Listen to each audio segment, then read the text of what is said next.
Hello and welcome back to the live matchup between Denver and Buffalo. This podcast is a redo. We had some technological difficulties earlier on, but we are back. So, early on, Denver's got a touchdown up 7-0. A really great start for Denver in this game. But you got Buffalo driving down the field here, and they are about the 8-yard line, and Allen takes a snap, shotgun, scrambles. Oh, was not able to hang on to it. It was Dawson Knox. Missed the catch. But like I was saying in the last podcast, pretty good start for Denver, and just unique to see them in this situation here in the playoffs. You know, it's been 8 years since they've been in this position, so great start for them, and hopefully they can just continue to capitalize. But also Buffalo, trying to get past these playoff losing streaks, you know, especially to Kansas City and stuff like that. Trying to get to the Super Bowl. Towards the end of the regular season there, they had a second to kind of catch up to KC and take the lead for the number one seed. But they were unable to. So here they sit at second seed, and they're going to have to play Denver here. And it looks like they weren't able to convert here for the touchdown. So Buffalo's going to kick it for a field goal. So if Bass makes this, which he does, Denver's going to lead 7-3. Great start. Yeah, I mean, you look at Bo Nix and what he's been able to do with this team as a rookie quarterback. I mean, he's broken some records, especially franchise records. And he's just been able to really build a team and be a captain and a leader for his guys. So it's incredible to see him and Jaden Daniels, you know, two rookie quarterbacks in the playoffs. Pretty unique and pretty cool story for both of them. And then you look at like Sean Payton and what he's been able to do with this team, especially with dead cap money from Russell Wilson and all that stuff. He's just been able to really build this team into something that could potentially become a franchise team. So great story for him. Good to see him back in the playoffs. You know, he had that Super Bowl run with the Saints a couple years ago, actually a little bit ago. But yeah, good to see him back in the playoffs and doing it with a rookie quarterback, which is pretty unique. And then you have Buffalo, and like I was kind of saying, they're just trying to get past these playoff droughts. You know, they've been able to win games in playoffs, but every time that they've been able to face Kansas City, they've been losing. So hopefully they can win off of this game, and then they wouldn't play KC next week. They'd actually go play. I think it'd either be Baltimore or the Texans, which I think they could get a win out of. But we'll see. We'll see. If Denver beats them, Denver goes to play KC. And then because it's based off of lowest seeds. So Denver is the lowest seed in the AFC right now. So if they win, they would automatically go play Kansas City. But since the Buffalo Bills are number 2 seed, that's not the lowest seed because you have Texans and Baltimore who won last night. One of those two would go play KC, and the other one would play Buffalo if Buffalo wins. So pretty interesting. Buffalo, if they can get a win today, they have a pretty good stretch here. That doesn't mean that they won't play KC in the playoffs, because they very well could, but it would have to be in the AFC Championship game, which we'll see. But yeah, so Buffalo's looking to end their playoff drought and get ahead and get to the Super Bowl, which I think a lot of people are hoping for. So yeah, Josh Allen and they have the team to do it. They're able to do it. They have the players, the coaching staff, and everybody to be able to do it. So, and I think if they went to the Super Bowl, Josh Allen would definitely have poise and leadership in the team and in the game. So I think he would definitely be able to put up a good fight for the Super Bowl and possibly bring Buffalo their first ring. So, and their first trophy. Yeah, so Denver's going to get the ball back here, and once again, just it's crazy that they've been able to capitalize and start this game strong. Hopefully they can continue to do that. So we're going to see here. We're about halfway through the first quarter, so plenty of time, obviously, for the first half here.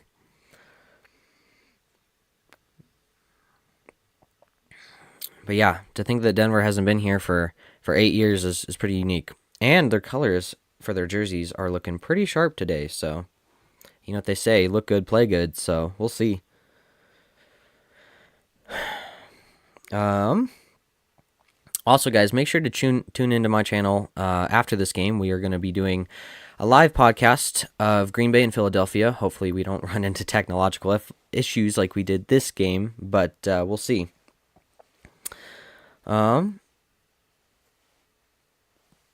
Bo Nix has been pretty accurate in the last 40-some throws. I think it was 45. He's only had 7 incompletions, which is pretty crazy. You look at Kansas City, he almost went perfect. And that's, as a rookie quarterback, that's what you hope to see as a coach and as a team. This rookie quarterback who's accurate, who's ready to win games, and has the arm and the strength and the athletic ability to do so. So, great start for Bo Nix in his rookie season. We'll see if he can capitalize off of this. Bo Nix is going to hand it off. Javonte Williams gets about 2 yards on the play. Got a hurt Bills player. It's always scary. You think about DeMar Hamlin and what he's been able to do and come back from his cardiac arrest, which is incredible because I just don't understand how you would be able to do that. Cardiac arrest is not something to take lightly, so it's pretty cool to see him still playing out there. And also talking about Buffalo Bills defense, you got Von Miller over there. It's a pretty emotional game for him, playing his old team. Last time he was really in the playoffs with them, they won the Super Bowl, and he was the MVP. So, probably pretty cool to play with him, play against him, but at the same time, there's got to be a little bit of hurt feelings there, Von Miller was kind of, some people say, like, he's always a Bronco for life, which I kind of believe in. But yeah, kind of a cool game for him too. You look at what Bo Nix has been able to do with playing teams with 500 or over, and Denver's had, I think it's like a 2-5 record against those types of teams, and one of those games was against KC last week, and I mean KC played their backup, so that's not like a huge win. But I think this is providing great experience for Bo Nix as he starts to become a more franchise advanced quarterback here. I mean, he's played a couple of great quarterbacks, Patrick Mahomes, Lamar Jackson. He's now playing Josh Allen. He's learning from these guys, and he's able to play against them and compete at a higher level because of it, which gives him great experience to go into the next season and, really, really lead this team into something that could eventually become a Super Bowl team. Most likely not this year. Obviously, it's rookie year. No rookie quarterback has ever gone to the Super Bowl. Not to say that it couldn't happen, because now you have 2 rookie quarterbacks with Jaden Daniels and Bo Nix. But it's just very, very unlikely. You look at the NFC side, there are a ton of teams that could definitely beat the Commanders. I mean, you got Vikings, Lions, Eagles. You got these teams that have just more experience, right? And better coaching and stuff like that. Not to say the Commanders' coaching is bad, but, you got like Dan Campbell on the Lions, and he just knows how to win games, and he's risky, which high risk, high reward, right? But yeah, I mean, it'd be great if a rookie quarterback went to the Super Bowl. It'd be pretty unique, but do I think it's going to happen? Most likely not. Not to say it couldn't, but I just don't think it will. 3rd and 6 for Denver here. I think they're in their own territory. They're at their 34. Some motion. Bo Nix.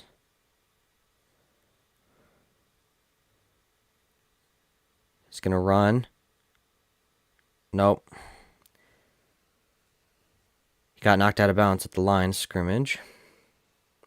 Was unable to pick up the first. And it looks like the punting team is going to come out, I think. Yeah, great coverage by the Buffalo Bills D here. Definitely Buffalo Bills not as great of a team on defense compared to Denver, but they're able to get a stop here on this drive. So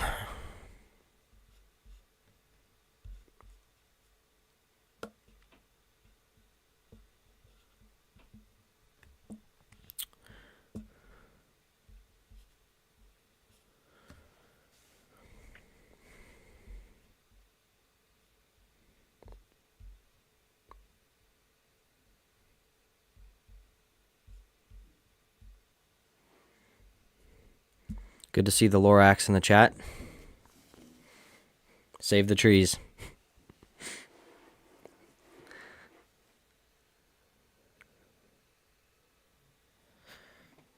State Farm commercials are great, guys. Some of the best ones. Do you guys remember the Baker Mayfield commercials? Those were so funny. I wish they'd bring those back. Those are great. Good to see Baker Mayfield, him able to bring the Bucs to a great position against Jaden Daniels, sorry. Josh Allen throws it. Cody Barton gets a tackle.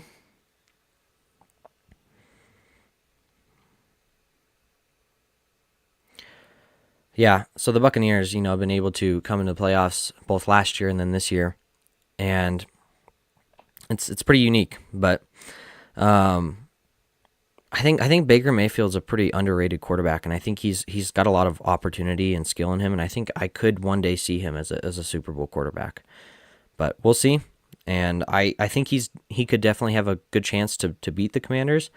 But good run by Buffalo here. He's tackled at the 36.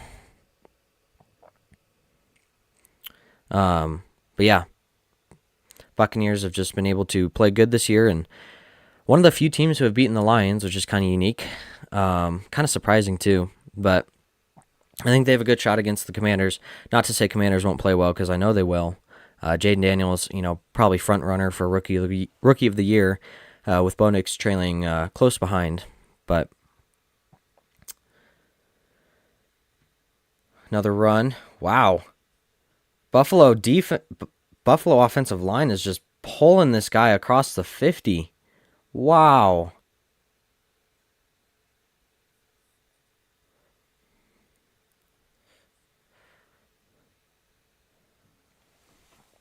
Go Broncos, your average bro. Thanks for joining us.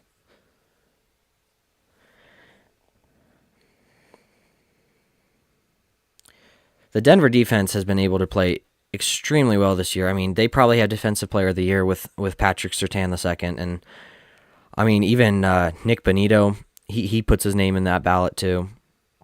But I mean, they've just been able to play at a high level. I think they have the most sacks in the NFL. It's incredible. So, and then you get that against probably one of the best offenses in the league. And then you just get a great matchup. You get a great defense with a great offense, and you're able to play well. And then you get a mediocre offense with a mediocre defense, with the offense being Denver and the defense being Buffalo. And it just turns into a good matchup. And I don't think that there will be any blowouts in this game, but I think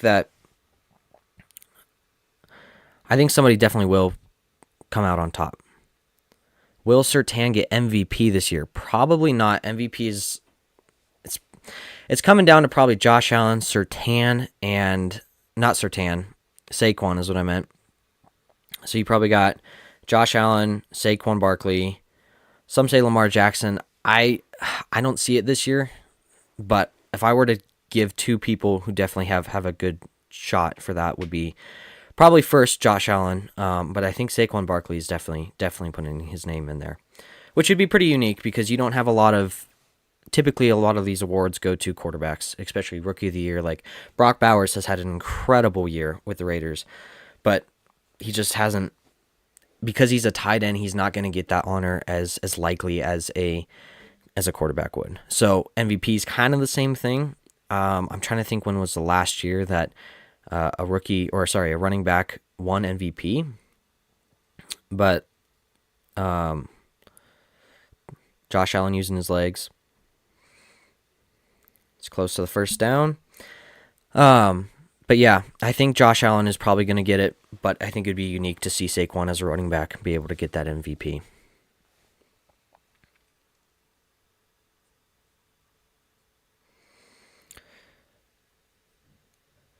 Denver's got one of the best secondaries in the league.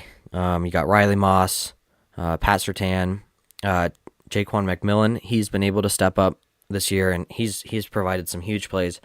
He had those 2 interceptions against the Browns. Great player, and I think he's got a lot of potential for Denver coming up in these next years. 3rd and 3. Josh Allen going to run it again. First down. And I think that Buffalo just definitely plays at a higher level than Denver. Not to say Denver is bad at any point or any means, but I think that Buffalo has been building this team for for a couple years now.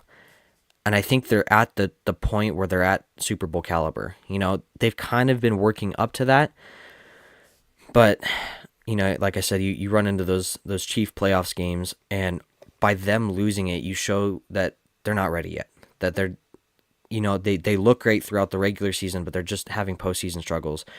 So I think this year, with them playing as well as they have, I think that they're showing, no, we are a playoff team. We have this playoff caliber, this Super Bowl caliber, and I think a lot of people are really wanting to see that. And that's not to say that Denver isn't, but I think Denver's a lot younger, and they have a lot more to build off of. Kind of like, obviously, you got Cortland Sutton and Marvin Mims and stuff like that for receivers and options for Bo Nix, but I think definitely in the draft you're going to want to provide more, whether that be a tight end or a wide receiver, whether you trade for a wide receiver, maybe pick up Tyreek Hill or Garrett Wilson or something. But if Denver can get a better wide receiver for Bo Nix, and then probably you want a better running game. Denver's running game hasn't been bad, but when you got 3 or 4 running backs, it doesn't work as well. Now, a couple of games ago, Denver was able to have a great running game with all 4 of those running backs, but this is the part of the thing where it's like Denver isn't Super Bowl caliber yet. They have a lot to work on and a lot to build. Now, I think that they're definitely have been trying to do that over the years, and I think that they've finally reached the first step. And I think Bo Nix has just been able to provide that first step for Denver, and Denver can now work off of Bo Nix, right? Buffalo for the first down, getting into Denver territory here. Now, Denver's redstone defense, Minecraft, no. Red zone defense has been very well this year, and they've been able to keep teams within field goals, and they've already done this here with Buffalo. Buffalo only has 3 points. Denver's got 7. But yeah, interesting to see this defense against this great offense. End of the first quarter, Denver's up 7-3. The Lorax asked, in your opinion, who do you think will win the game? I think Buffalo will win it. I think that they, like I said, they just have more talent and more ability to do it. I would like Denver to win. I think it would be cool to see them continue. I'm a Denver fan. I think it'd be great to see them at least make a shot for the Super Bowl. If you got Bo Nix in the Super Bowl, it'd be crazy to see him but I just don't think it's likely. Now, if Denver's playing the way that they've played all year, I still think Buffalo wins. But if they're playing the way that they're playing right now, you're up 7-3. I think they got a good shot.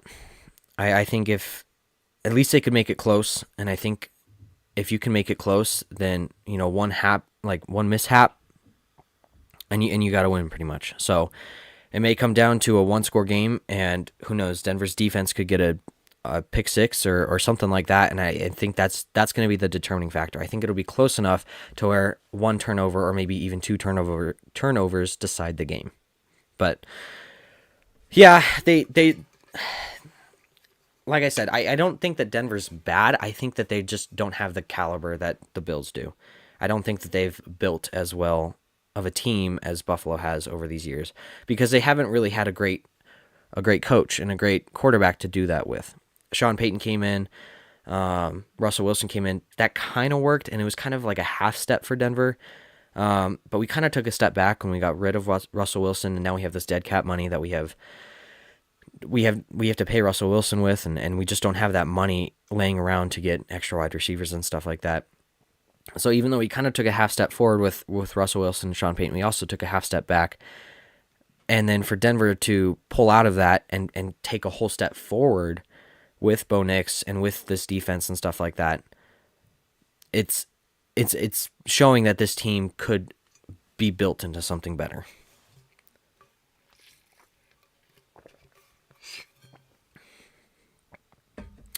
It's gonna be tricky too for Denver to get far in this playoff season, because they're the lowest seed, they're never gonna have a home playoff game.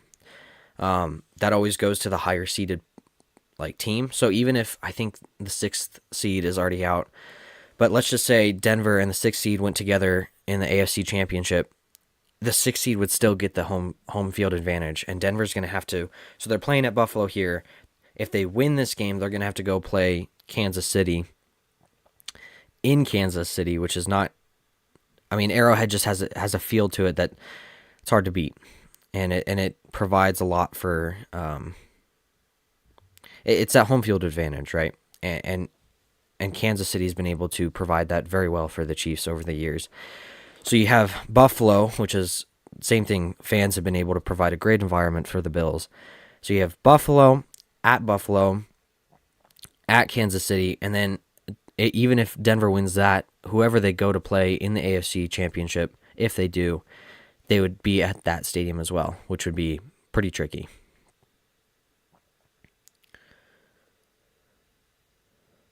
Plus, I don't think any 7th seed team has ever been to the Super Bowl. So that you would have first 7th seed team to ever go to the Super Bowl. First rookie quarterback to go to the Super Bowl. And, I mean, the 7th seed team would have to go win away 3 games straight, which Denver's been able to do pretty well. Their away games, I feel like they've been able to play well in away games. But it's trickier in the playoffs because teams just play differently, and they typically play better. Yeah. Yes. Talking about Alan Moser, he said they've done a great job this year giving what the experts predicted. They are playing with house money. Yeah, Denver's blown expectations out of the water. I mean, they've been able to. Most projections had them going 5 wins, and right now they are at 10. So they've doubled the predictions, which has been great for Denver. But yeah, hopefully this next draft they can get more players on this team and continue to build this franchise. Now, if they win this game, we kind of have a different story too, because it's showing, okay, Bo Nix is not just a rookie quarterback, maybe a franchise quarterback. It's showing, no, Bo Nix can win in playoff games, which is huge for a team because, you got quarterbacks who just really struggle to do that. I mean, you got Josh Allen and Lamar Jackson. Josh Allen probably going to be the MVP this year, and Lamar Jackson being the MVP the last couple of years, and they've never been in the Super Bowl. So I think you got these quarterbacks that are great, but they need to win more playoff games, and they need to make it to the Super Bowl to prove that they can even start getting up there with the rest of the people who, with those top quarterbacks who have won Super Bowls, right? The Bills are within the red zone here, a couple yards to the end zone.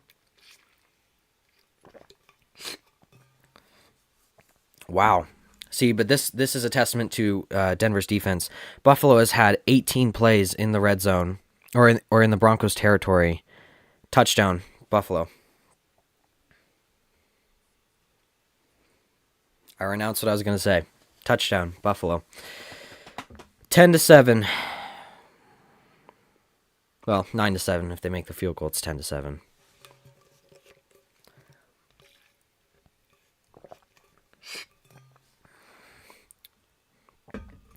Cook for the touchdown.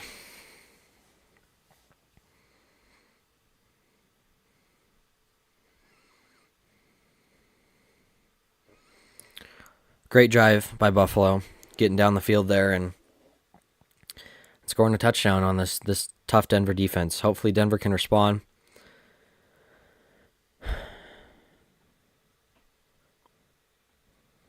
They've run it 13 times. That's a good team right there. If you have the line to be able to provide the space for a running back, especially against our defense, it just shows you what type of a good team you are. You know, you got an offensive line who's going to protect a quarterback, but at the same time be able to provide the space for a running back to run. And then when that offensive line protects the quarterback, you got a quarterback who's able to extend plays, make plays, and throw to receivers and score. So a great balance between running backs and quarterbacks and wide receivers. And a huge credit to the offensive line for both of those.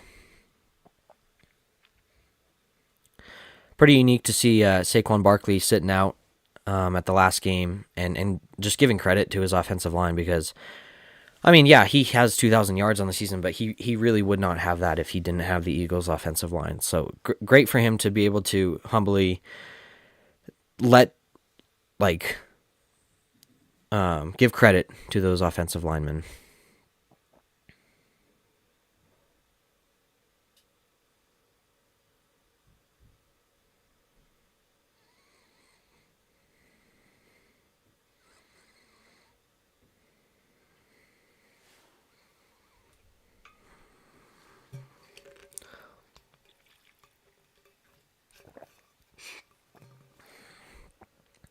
So yeah, Denver's going to need to capitalize off this here. Even if you get a field goal, it's good, but obviously you're going to want to get a touchdown to get that edge here. Hopefully they can maybe get good field advantage with Marvin Mims. You know, he's been one of the best kickoff returners, punt returners here this season, and maybe he's able to make a big play here for Denver.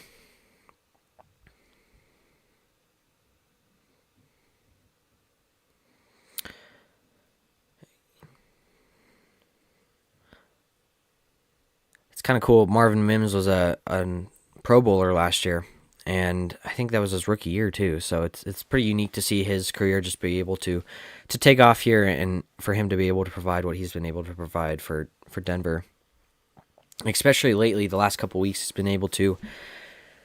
I mean, he's been Bo Nix's top target. You look at the Browns game; he had that 93-yard touchdown. I mean, he was wide open space.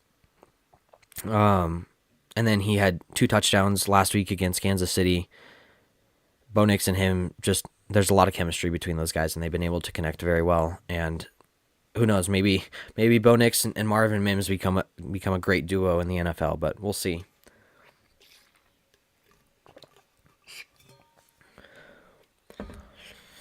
Buffalo about to kick off here.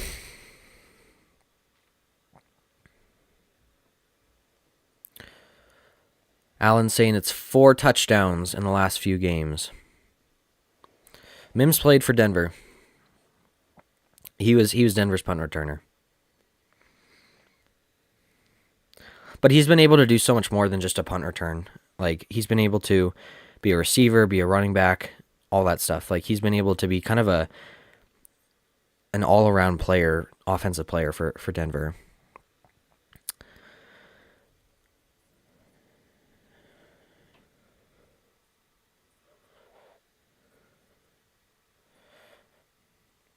No return from Mims. We're going to start at the 25, I think. The new kickoff rules are a little weird. I don't know if I really like them, but we start at our 30. Okay. Bo Nix hands it off. Great run. It's Bidet. Second and 3, Denver. And so this is the thing. I mean, Denver's been able to, especially this year, most of like Denver's past 8 years, they haven't been able to really set up the run game, and B, they haven't been able to put themselves in a good position to get first downs.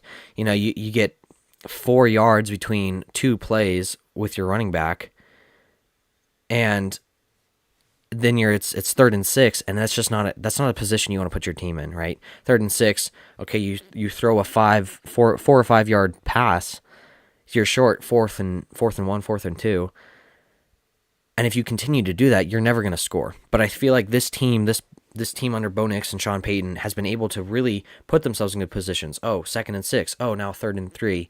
3rd and 3 is a way more manageable than 3rd and 6, right? And you can kind of do these routes, give a short route to Mims or run it, and you're almost guaranteed a first down, if not a 4th and short, that where you're at, you can kind of go for. Oh, Bo Nix kind of threw it downfield, tipped. Cortland Sutton did not catch it. Great to see Cortland Sutton in the playoffs for the first time. Him and Garrett Bowles have been with this team for a very long time, and they've waited for this opportunity way too long.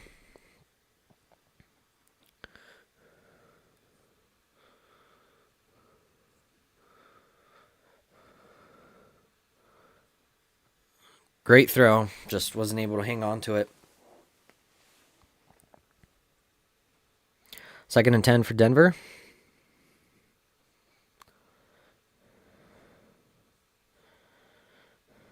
Bo Nix hands it off. They're going to get a couple yards, maybe. 3rd down and 9. 3rd and 8.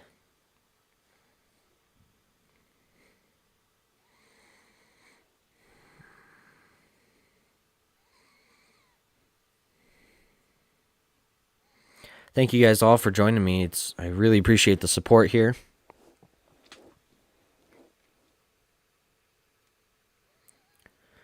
See if Denver's able to move the chains here.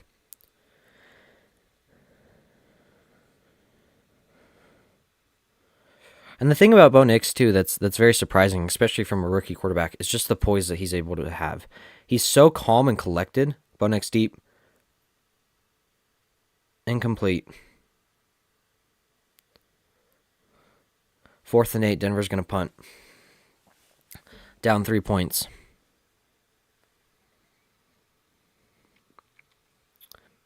That was not Sutton's fault. That was definitely Nix's fault. But, I mean, you kind of have to expect these kind of not as great plays from a rookie quarterback, especially when it's in the playoffs. Oh, we have a fake. Marvin Mims. First down, Denver on 4th and 8. Wow. What a play. Denver keeps the ball. Wow. Dixon with the dime to Marvin Mims. Mims was wide open. Wide open. That was crazy. Wow.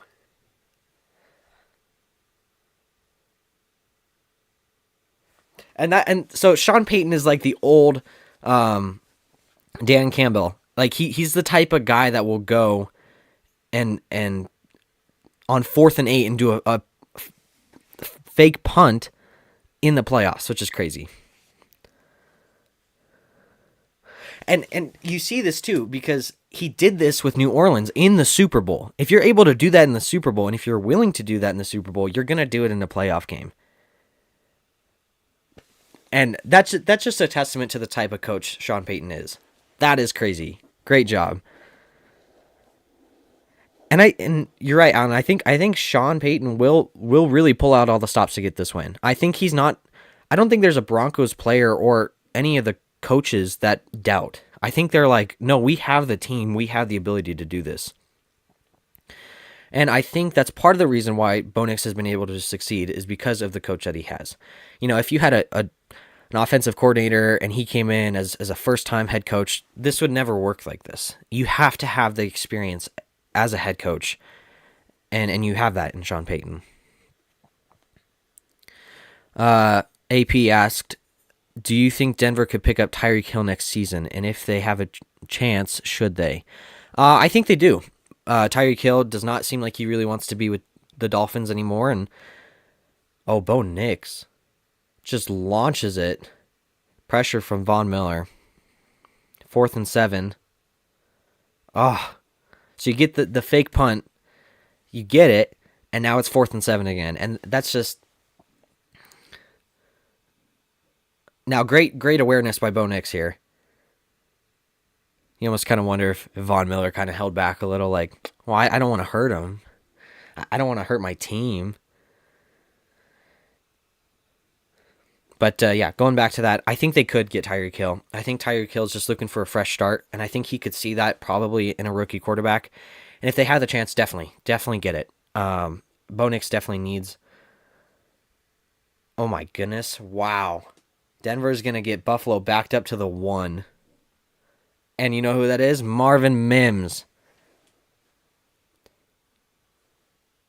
I mean, if there's a highlight player of the year, if there's somebody, I mean, you got Bo Nix and all that, but if you're not looking at Bo Nix, it's definitely Marvin Mims. I mean, he's been so good for Denver on the offensive side here, especially towards the end of the season.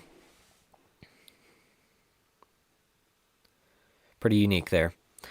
But yeah, Denver should definitely, if they can get Tyreek Hill, go ahead and do it, because they could really just capitalize off of that, especially with Bo Nix.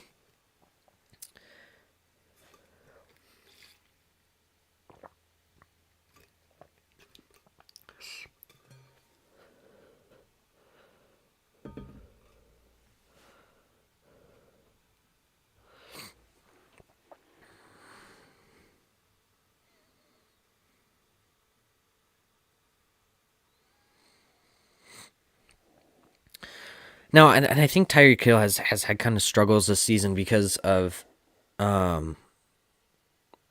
just kind of the struggles that they've had with quarterbacks. You know, Tua got hurt midseason, and then I think that's also why the Dolphins aren't in the playoffs. I mean, if Tua had not gotten hurt this season, I think Denver would not be playing this game against Buffalo. I think it would be the Dolphins. But they've had some of those struggles, and I think that's some of those struggles is kind of why Tyreek Hill's just done. He just hasn't had the success. He hasn't had the capability to really advance with this team in the playoffs or go to the Super Bowl or any of that. So I think he's just ready to move on and get a fresh start. And you got to think Tyreek Hill has been able to get a couple Super Bowls with the Chiefs or I think it was just 1 or 2, but he's able to get that success with the Chiefs. And I think he probably was expecting that in Miami, and now that he isn't getting it, I think he's looking for the next place. Where can I get success? Where can I go to the Super Bowl and get another ring and another championship? And I think that's kind of pointless. Not pointless, but I think it shows a lack of like patience from Tyreek Hill. I mean, you look at Cortland Sutton. He's been playing with Denver for 7 years, and he's waited this whole time. He hasn't been traded. Now, there's been talk about him getting traded and stuff like that, but he hasn't been traded. Denver's had patience with him. He's had patience with Denver. And look at where he's at. He's able to play in a playoff game against Buffalo, and it's a great opportunity. But I just don't think Tyreek Hill has that same patience and that same drive to really work hard to succeed. I think he wants success immediately. And I think the NFL has kind of taken on that mentality, is to have this, instant success. And I just don't think that that's really practical. I think you have to, obviously instant success is great. You know, Patrick Mahomes to come in and win all these Super Bowls and do this great stuff for Kansas City. And that's not to say he hasn't worked hard for that, but he's kind of had this instant success story. And I think most teams expect that out of quarterbacks now. And I think that's kind of a not a great assumption, because players need to build, and they need to experience losing in the NFL. They need to experience what it's like to lose and what it's like to win to be really successful. As for next season, what should Denver be looking for to get this team into the Super Bowl in the draft or in the trade? I said this earlier, wide receivers or tight ends, and that's on the offensive side, maybe a running back as well. Defensive side, you are pretty set. If you could get one more guy on line or secondary, either or, I mean, defense is very well set, and I think you don't really want to touch it too much. But I think that you false start off of Buffalo. They are now on their half-yard line.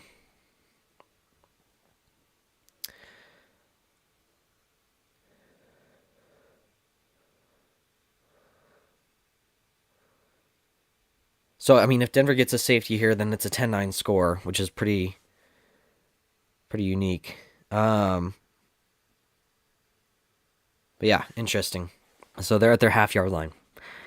Denver, their pass rush has been very well today, but like I said, Buffalo Bills offensive line has been very well. Oh my gosh, Cook. He gets to about the 9-yard line. But yeah, going back to that question, definitely trade for wide receivers or tight ends. You need weapons for Bo Nix so that he can succeed. JP, you mentioned maybe Bo Nix can make it fun to watch the Broncos, and I think he has. I think he has this season. He's been able to really provide, like, oh, he's a rookie quarterback. He's able to come in and look at what he's been able to do. He's been able to take Denver, a team that hasn't been in the playoffs for 8 seasons, to the playoffs, and just been able to provide this opportunity for them. And so I think that is a good like a good preview for the years to come and the fun that he's able to bring. You mentioned kind of like missing Tim Tebow. I think Tim Tebow also had that fourth quarter comebacks, stuff like that. And I think Bo Nix and Tim Tebow are kind of similar players. But quarterback sneak, think they're going to get it.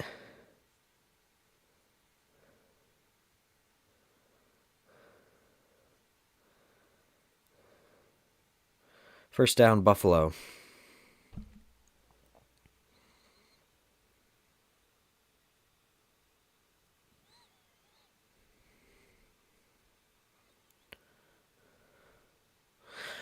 Okay, AP, you do make a good point. Denver, they have struggled with offensive line this year, but not this year, but the last 8 years.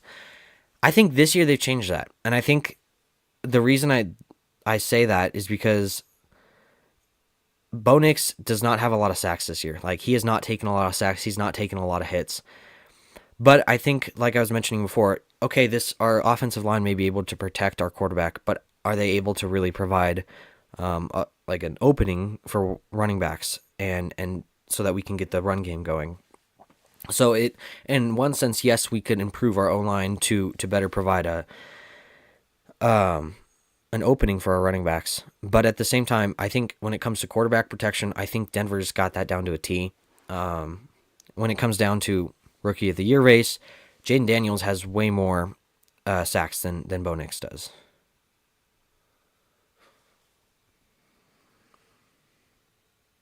Third down.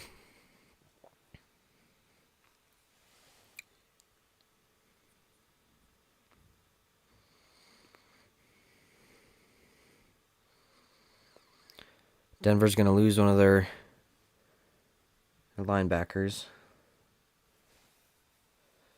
to an injury, shoulder injury.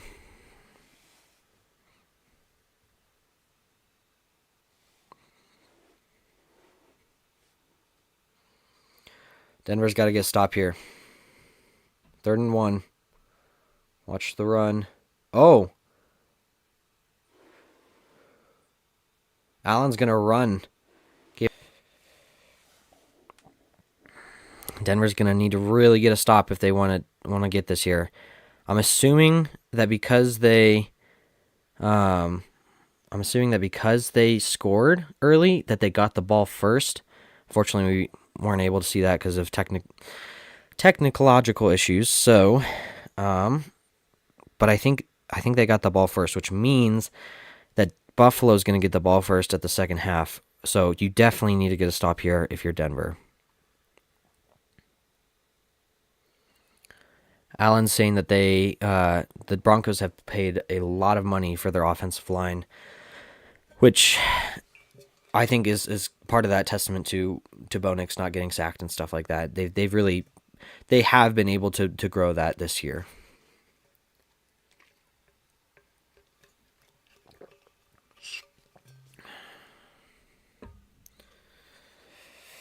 You look at the time of possession. Denver's had half the time of possession. So if they had the same time of possession, I think we'd be tied. I think we'd be at 10 and 10. But right now, Buffalo's just draining that clock and getting opportunities here. Cooks, oh, he got loose.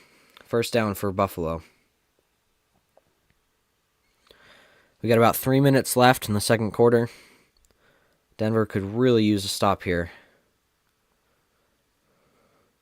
And it's interesting because a lot of what Buffalo has been doing this year, or not this year, but in this game, is running. Like you don't see a lot of passes, especially deep passes, from Josh Allen. And I wonder if that's because Buffalo's trying to keep it to a minimal. They're wearing that defensive line out and keeping that secondary fresh. And you just keep on running. And they're having decent success with it, so maybe they keep to it. But I think eventually you are going to have to throw it downfield, and you're going to have to throw it deep if you want to advance, if you want to win this game, right? Now the Broncos, they haven't been running as much. I think they've had it a little more equal than the Bills here, but they've been passing a bit more, and I think Bo Nix is just kind of warming up. I mean, they've only had 8 minutes of possession compared to Buffalo's 16. So I think Bo Nix is kind of warming up here, and I think that'll help with in the second half here. False start, Buffalo. See a lot of penalties here, and a lot of them are off of Buffalo and that offensive line. So, okay, you may have an offensive line that's good at protecting your quarterback and making gaps for your running back, but if they're highly penalized, it's tricky to keep them, and it's tricky to work that out, you know. But talking about Denver here, with Garrett Bowles, they've been able to keep him for 8 years, which is kind of like surprising. Oh, sack. Zach Allen sacked Josh Allen. Are they cousins? But yeah, it's unique to see Denver really have a lot of faith and patience in Garrett Bowles, especially with what especially at the beginning of his career where he had a lot of penalties, and but yeah, it's just interesting to see.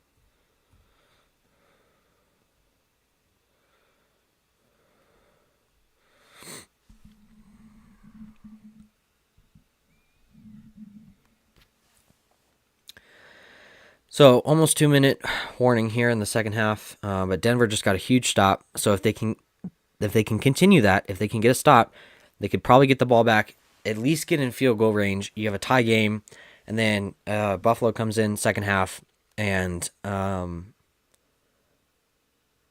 yeah, and maybe Denver's defense is able to step up, maybe not. I would assume that going into half, we're going to be at a 10-10 score. That's probably my guess. And I think out of the half, Buffalo's probably going to score a touchdown pretty early, but Denver's got to definitely respond quickly and capitalize off of that. So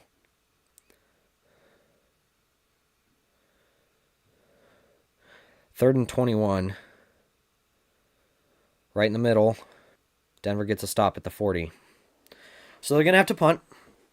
They'll probably punt at the 2-minute warning here.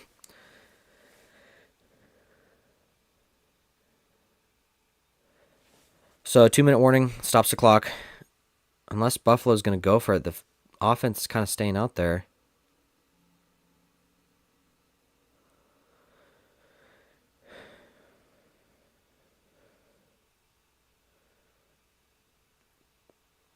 So yeah, if Buffalo punts it, I think Denver really needs to get downfield.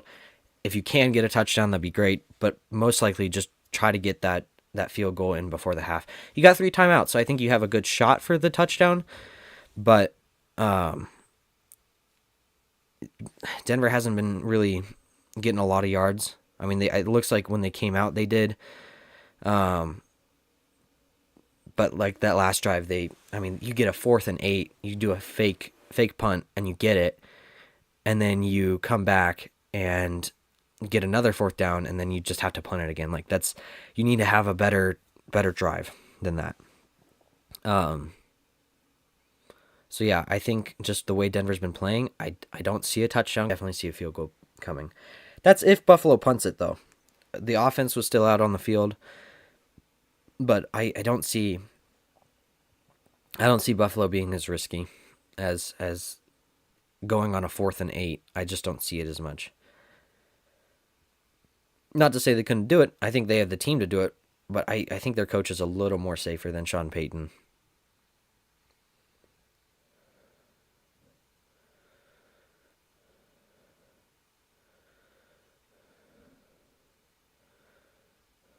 I mean, if Denver wins this game, it's just huge for the franchise in general. I mean, NFL and Bronco fans have been waiting for Denver to go in the playoffs for 8 years. And for them, if they could win this, it would show, oh, wow, like this is a team that deserves to be in the playoffs, and they actually have a chance. I mean, they could go to the Elite 8, which would be pretty unique. Because, I mean, you look at 32 teams in the NFL, that'd mean that Denver's in the top 25% of teams. And not to say that the Bills aren't, because they definitely are. But if you do lose to a 10-7 team, that kind of refers back to those playoff struggles that I mentioned earlier. Like, if you have these playoff struggles, you're not going to go to the Super Bowl. Yeah, you have a franchise quarterback, but if that franchise quarterback never gets you a Super Bowl, it's kind of pointless. I mean, Dan Marino was a great quarterback, but he never won a Super Bowl. And so it's hard for him to be like considered one of the greats when you don't have a ring, you know? Mims got hit hard.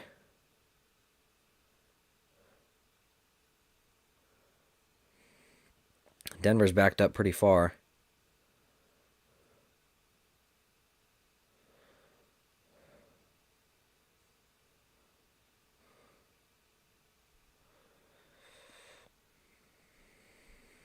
A little bit of a fight.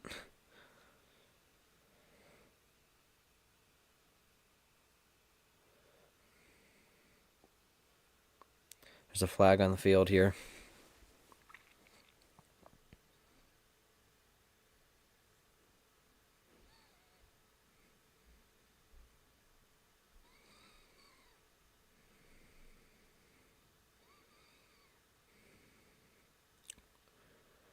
Flag is on Denver, so they're going to get pushed back even more. So they're going to be on their 5-yard line.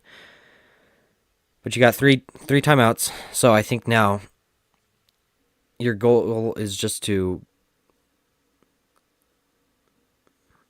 get a field goal at this point.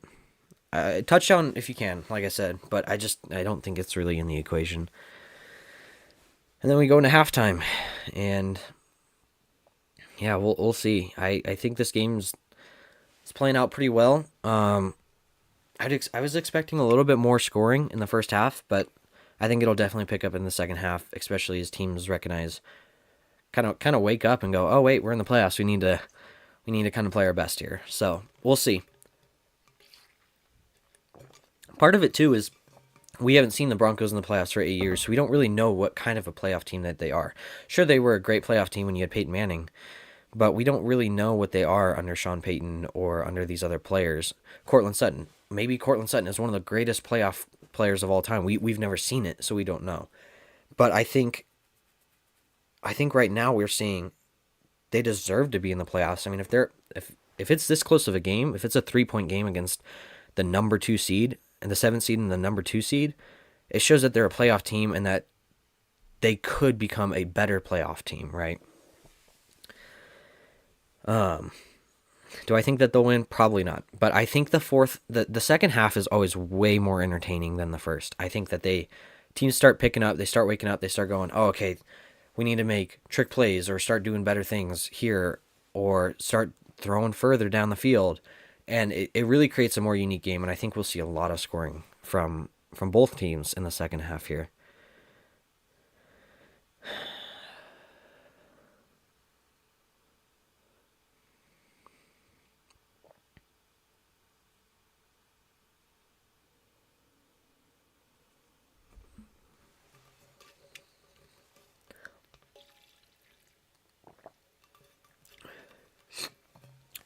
Once again, guys, I want to point out I am also doing a live podcast on the Green Bay Packers and the Philadelphia Eagles game.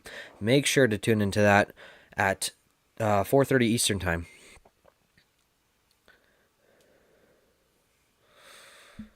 Excited. Green Bay has kind of in the same spot as Denver here, 7th seed. Now, Green Bay, I would say, is a better team than Denver. NFC has just played really well this year, especially the NFC. I think it's north with Green Bay and the Vikings and the Lions. If you didn't have the Vikings and Lions there, Green Bay would not be a 7th. I mean, they would definitely be they'd probably be a 5th or maybe even 6th seed. But right now they're in a 7th seed, and I think people are like, oh yeah, the Eagles are great. They're definitely going to get a win here, but I don't think it's going to be as easy as people think it'll be. I think it'll be a closer matchup than what most people think, because Green Bay has been a great team. They're playing also in a really tough division. So Denver on their own 8. Bo Nix, short pass to Javonte Williams, gets to the 15. So obviously you're going to be in hurry up mode here. You kind of want to save those timeouts. So Denver's down to 2 timeouts here. So you want to save those probably when you're in your opponent's territory. So get downfield fast, get first downs. Bo Nix throws it short. 3rd and 1 on their own 18.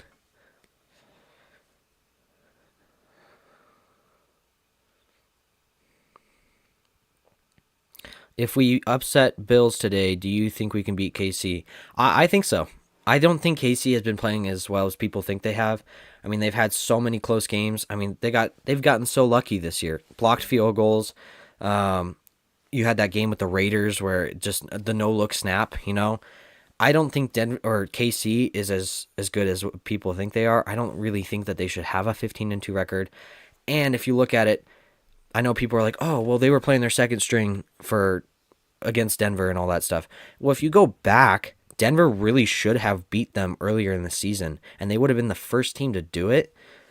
But then Kansas City got that blocked field goal and all that stuff. But I think Denver, if you can beat a number 2 team, honestly, I think the Bills are better than the Chiefs. They have a better team. They have the better offense and coaching staff, and well, maybe not coaching staff, but they just have a better team. And so Kansas City, they have a good team, but I just don't think that they've been playing at their best. And I really think that if the Bills win this, they're going to beat the Chiefs. But if we beat the Bills, who are, in my opinion, better than the Chiefs, we can definitely beat the Chiefs.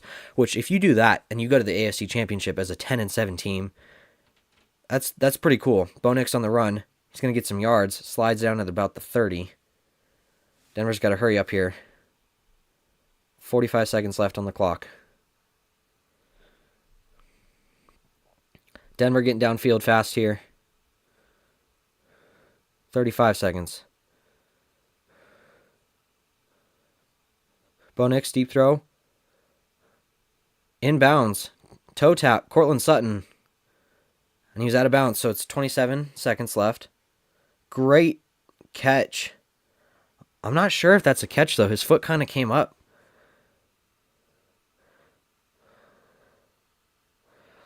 Denver's got to snap the ball if they don't want this challenge, which they do. So it's a catch. Bad throw by Nix. 2nd down and 10.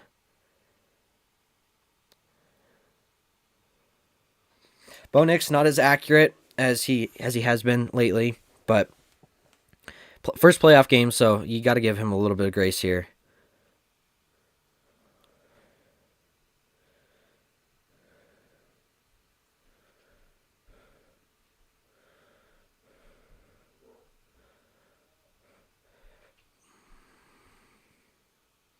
Knicks deep throw. Almost caught. There's a flag on the play, though. 15 seconds left on the clock. If it's a pass interference, Denver's going to get a score.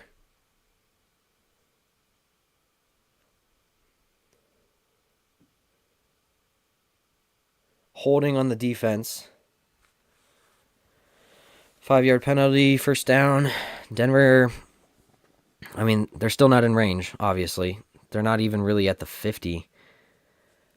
It's a decent throw by Knicks, a little out, a little far. Almost a great one-hand catch by the rookie Vele. But now you got 15 seconds left, and you really got to get 15, 20 yards if you want a shot for a field goal here. Oh, you need, yeah, about 20 yards. Somebody's going to call a timeout. Buffalo's going to call the timeout here, get set up.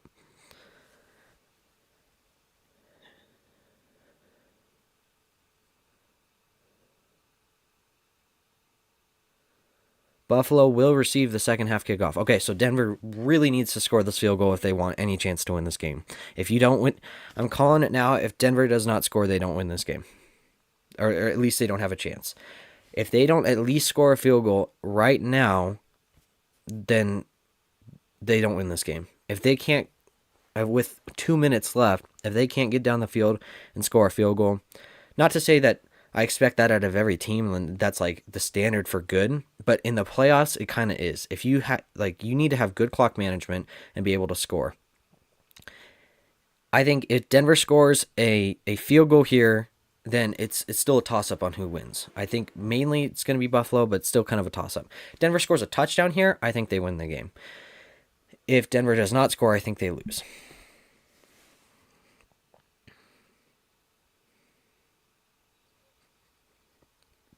Bo Nix going to roll to his right. Bo Nix, deep throw. Got it to Sutton. They're in field goal range. Call timeout. Call timeout. Great job. Great job by Bo Nix and Cortland Sutton. Way to connect there. Great route. And Sutton is like evolving to a great wide receiver. He's not Tyreek Hill. He's not these like great wide receivers, but he's definitely making his case to be a good receiver. Great play by Nix and Cortland Sutton. So if they get this field goal, it's still a toss-up, I think. I still think it's a decent toss-up because you're going to be tied at halftime. And, I mean, that it makes sense, though. You have kind of the same thing. You have a great offense in Buffalo, great defense in Denver. That should cancel out. Mediocre defense in Buffalo, mediocre offense in Denver. That should cancel out. It makes sense that this is a 10-10 game by halftime. Lutz is going to kick it.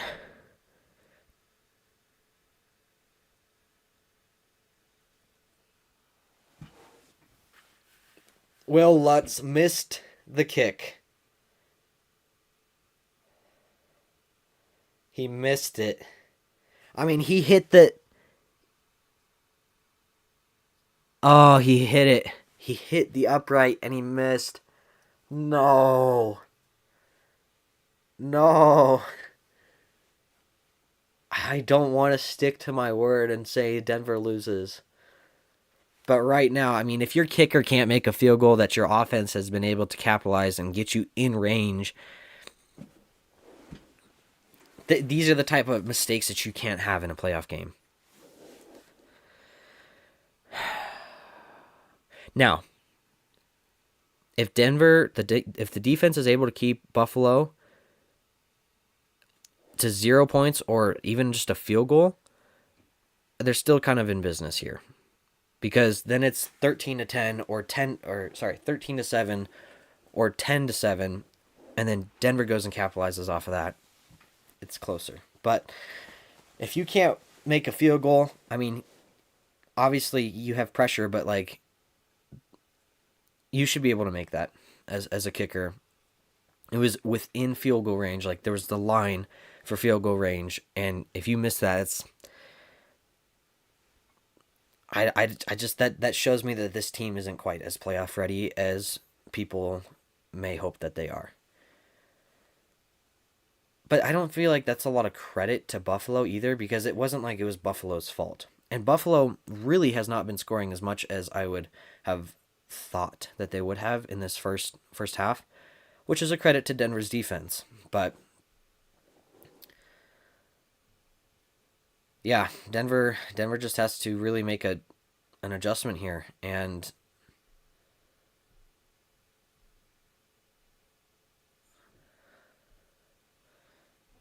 it's gonna be tricky. But I think it can still happen.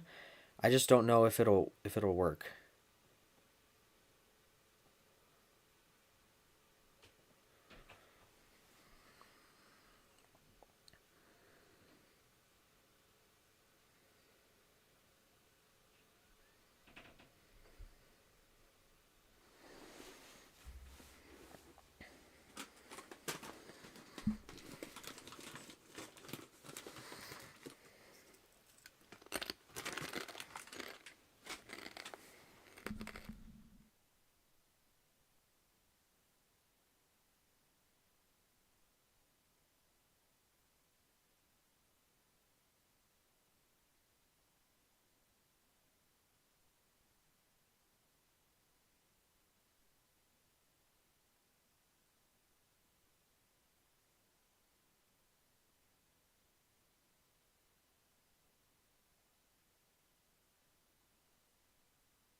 So still close game though, and for Denver to make it a close game, that's what you want. But not as close, like I said, as we'd want it to be. Bo Nix 8 for 12, 102 yards and a touchdown. Not bad for rookie quarterback first playoff game.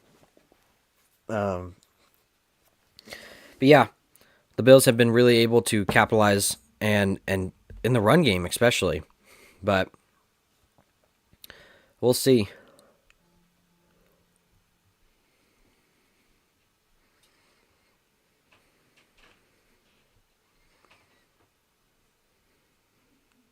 So yeah, 22 rushes, 128 rush yards, one touchdown. Bo Nix here. I'm curious. I didn't see this first touchdown. Oh my goodness, he dimed that. Wow. Man, I wish I was doing that live. My bad, guys. First stream, some difficulties, but we're back on it. And hopefully we don't have these difficulties with Green Bay, Philadelphia. Hopefully that just runs nice and smooth.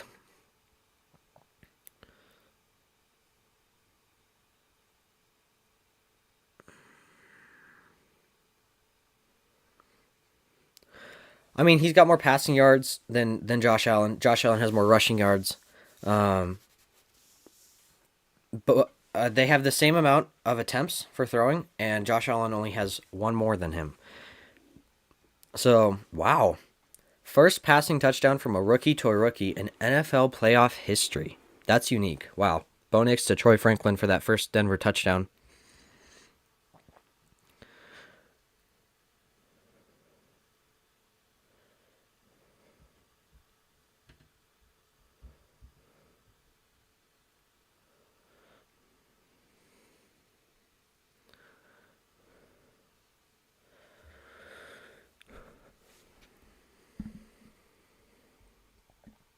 So I think as KC too, you're definitely going to want to hope for Denver to win this game. Um, but I think Denver or I think Kansas City would over or underestimate the Broncos if they win this game. I think Kansas City would probably go, oh well, they're a 10-17, we're a 15-2 team. We've beat them before in the regular season. Like we can do this. This is a seventh seed team. But I think that they would really undermine like if you beat a number 2 seed as a 7th seed, that's unique. I mean, the Packers were the first team to do it last year. And, I mean, it's funny because the Packers could do it again this year. But if Denver does it, Denver has shown that they have the ability to beat good teams in the playoffs. And I think that they really would beat Kansas City. I don't see Kansas City going to the Super Bowl this year. I really don't. I think that they're not good this year. I just don't think that they.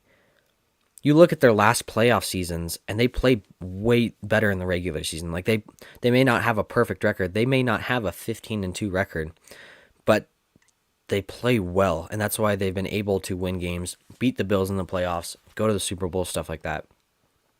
But this year, they have had a really bad regular season. I have no idea how they're a 15-2 team. A 15-2 team looks like the Lions, and the Lions look very good. Not to say the Lions haven't had their mishaps. Jared Goff threw that 5-interception game, and they still won. So they've kind of gotten lucky too.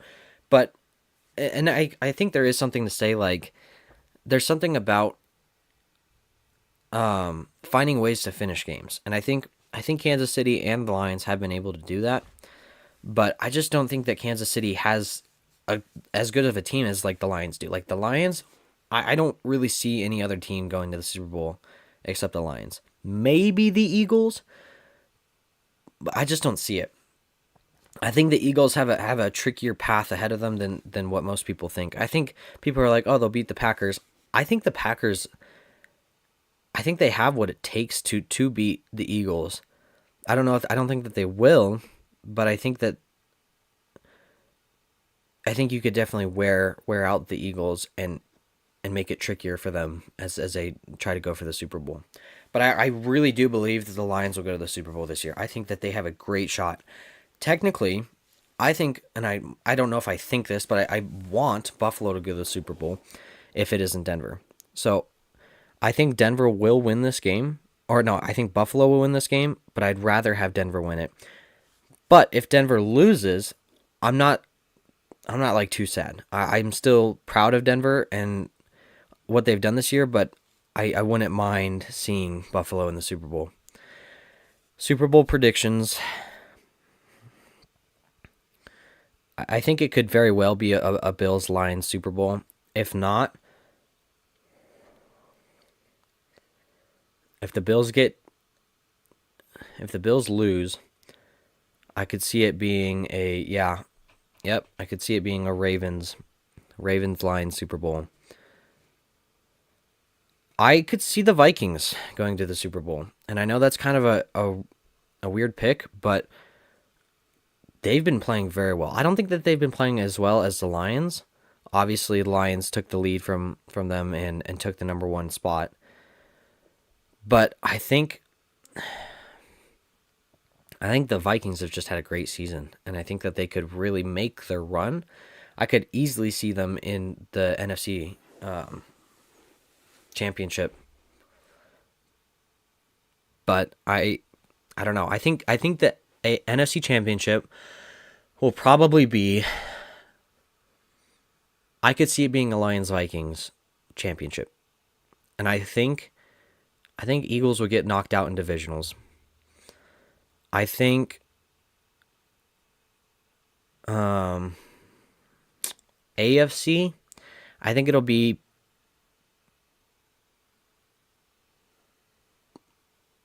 I think it could be Bills. I'm trying to think, would Ravens play the Chiefs or would the Texans play the Chiefs? I'm trying to remember who would play who. I think it would be the Texans would play the Chiefs. I know it sounds weird, but I could almost see a Bills-Texans AFC championship or a Ravens-Bills championship. That's tricky.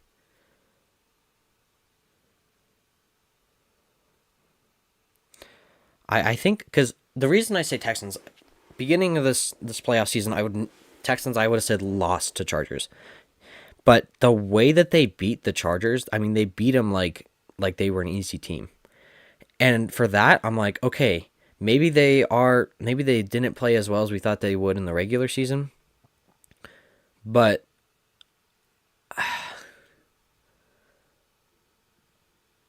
I don't know. I think that they've been playing. They played well against the Chargers, and like I said, I don't think that the Chiefs are that good this year.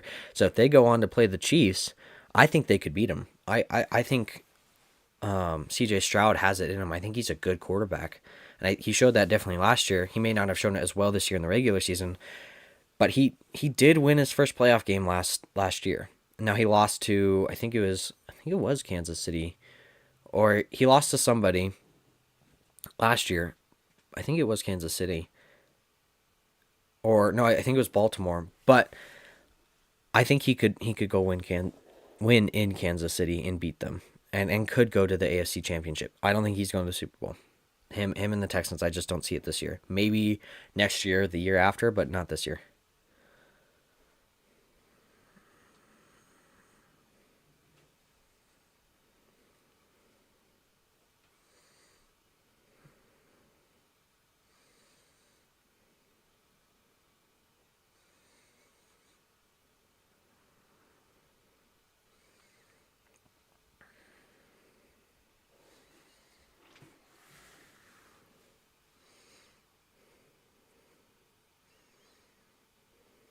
Yeah, Denver just had a great start to this game here. But they need to have that type of energy coming into the second half. If they don't have that energy, they're going to lose this game.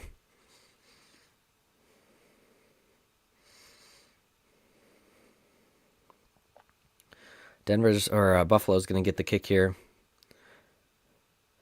What a crazy play for Denver to go on that 4th and 8 to get a punt. I mean, that's the type of stuff, like I said, that Sean Payton will do. It's pretty crazy, especially in a playoff game. That's risky, but he did it, and then Denver didn't capitalize. So you got to be able to have that risk and still capitalize off of it.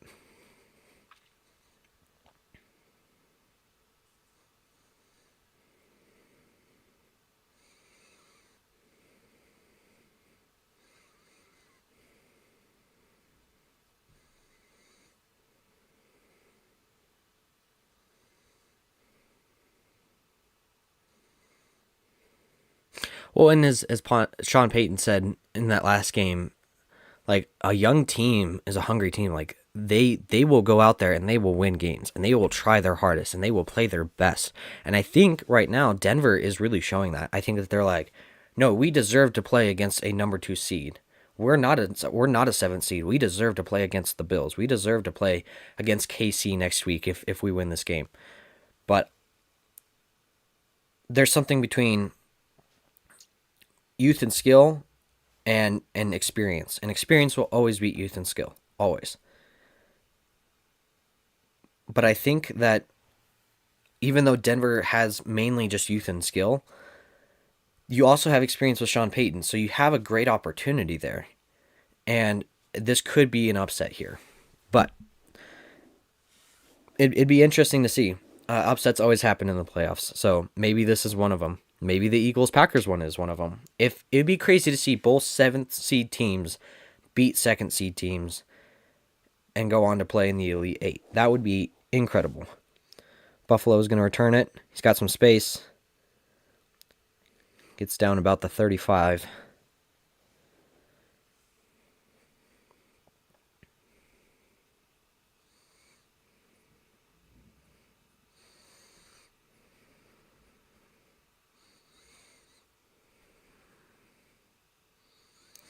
So Sean Payton has never won a playoff game when trailing at halftime.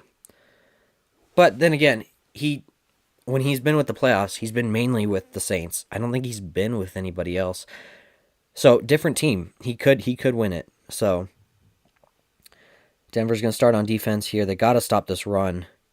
And run off the first run, they're going to get about 6 yards.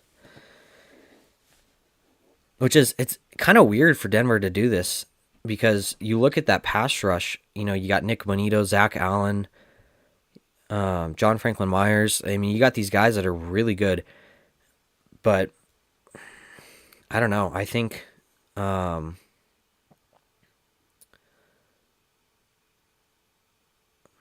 it's just surprising to see that they're giving up this many rushing yards. Aaron Miller asked, how do we support such an amazing program? Go ahead and like this video and subscribe to my channel if you can. And another way to do it, too, is you can give in the chat. But yeah, I appreciate the support. Buffalo's got the first down.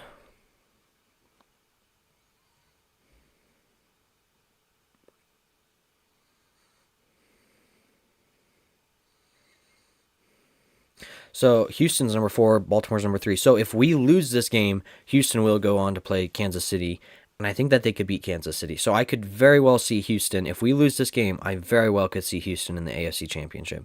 If we win this game, I could very well see us in the AFC Championship. Allen's going to throw deep, wide open. Dawson Knox.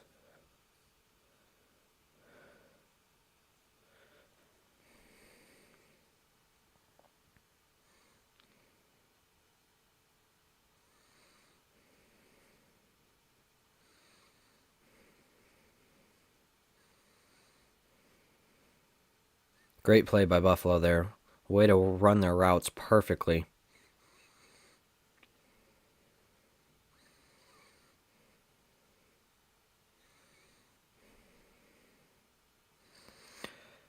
And Buffalo's in the red zone.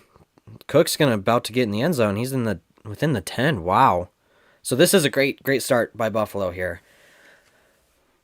I mean, if they get a touchdown here, Denver's going to really have to work for it. They're going to really have to push it on offense. They're going to have to play stronger defense, stop this run, because this run is really killing them. So unless Denver can get a stop here and get a field goal, I mean, they're going to have to play much, much better.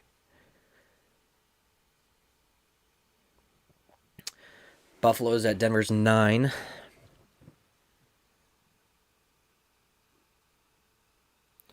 Another running play. Denver gets a stop.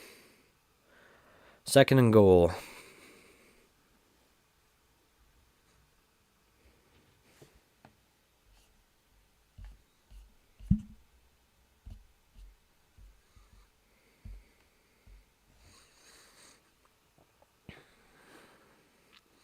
James Cook has just had a great game. Lots of yards, 111 yards and 1 touchdown. He's been playing very well, and Denver just needs to find a way to stop him. Another run. Oh, he's going to lose yards on the play. Nope. Denver gets him about the line of scrimmage. 3rd and goal. See, if Denver gets a stop here and they have to go for a field goal, that's great. Denver's defense really stepped up. That's what you need from this defense here. Because then if they get a field goal here and then Denver's offense goes and gets a touchdown, you're leading a team in the second half.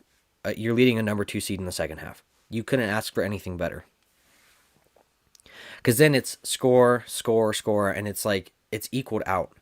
And because then if you have Denver at 14, Buffalo at 13, Buffalo scores, they're at 20, Denver scores, they're at 21, it becomes down to a points game. Josh Allen is going to get sacked.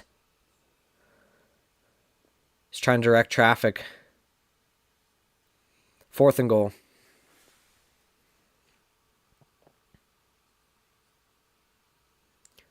65th sack by the Denver defense this season.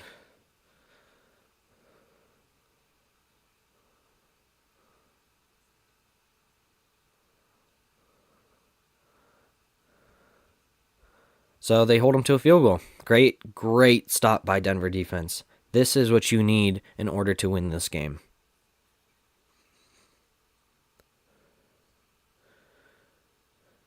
So the field goal is good. It's 13-7. Denver's very well still in this game. Still a 1-score game.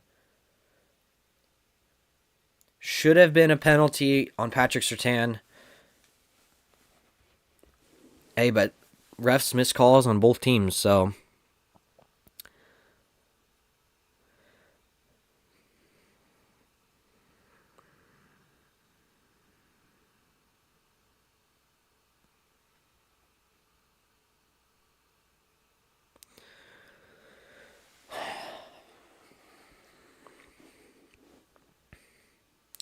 yeah, Denver's got to come out strong this offense because, well, and part of it too is they started so far back on that final drive in the second half. They really need to capitalize and get better field position for one. Start on your 30 or get Marvin Mims the ball and have him run for 30, 40 yards and getting field goal range, but better yet, getting in like red zone. If you can get in field goal range off the bat, then you can get into the end zone way more efficiently. Because then you're at least in field goal range. You at least will come away with points, most likely, if Denver's kicker will actually get the points and make the field goals. But yeah, if they get a touchdown, then it's a much better situation. So get in Buffalo territory as soon as possible. As soon as possible. If you can get in Buffalo territory, you're almost guaranteed points. Don't turn the ball over, obviously. You just have to play clean football.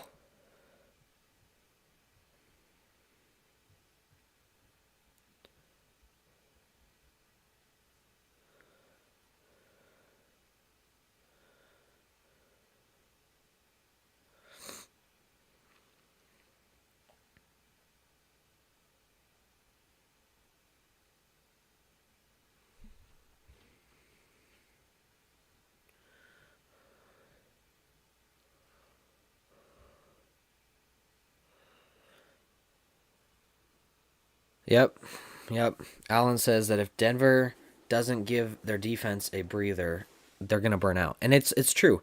If Denver can't have the right of time of possession, if the offense can't stay out on the field, that defense is going to wear out very fast, and you are going to lose this game very quickly, because once that defense is done, the Bills' offense is going to really pick up, and you could come to a situation of a blowout. You need that offense to stay on that field for as long as possible, run the clock down, get some points on the board, give your defense a break, and then if you get your defense a break, they can come out and play better against the Bills' offense.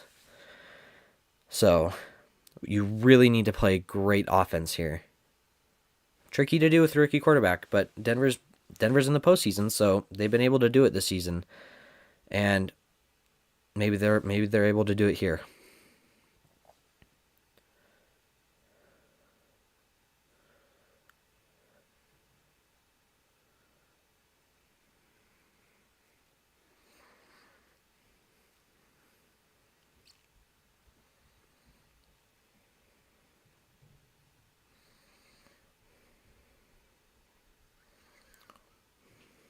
It's going to go out of the end zone, so Denver's going to get the ball on their own 30.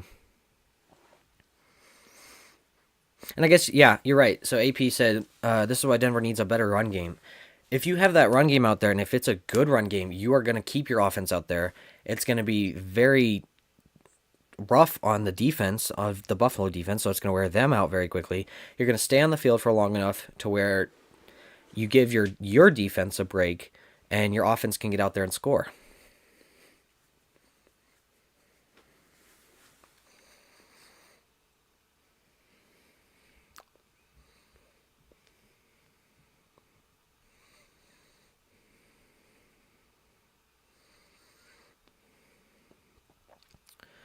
So 13-7, you got 10 minutes left in the third.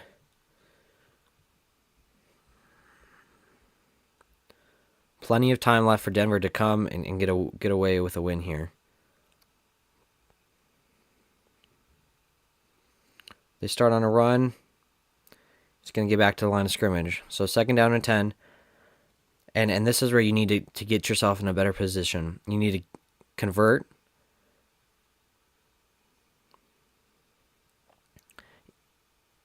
You need to convert here on 2nd and 10, or you need to get at least like 7 yards and to get yourself in a 3rd and short situation so that you can keep going down this field. Denver's got about half, got about 80 yards less than the Bills. Another run. Javonte Williams gets about 5. He's tripped up there. So 3rd and 5. Denver's got to stay on the field. They got to convert here. They've got to get into Buffalo territory, so they got to convert on this 1st down. Bo Nix gonna throw it. Troy Franklin drops it. 4th and 5. Denver's going to come out. Here comes the punt team.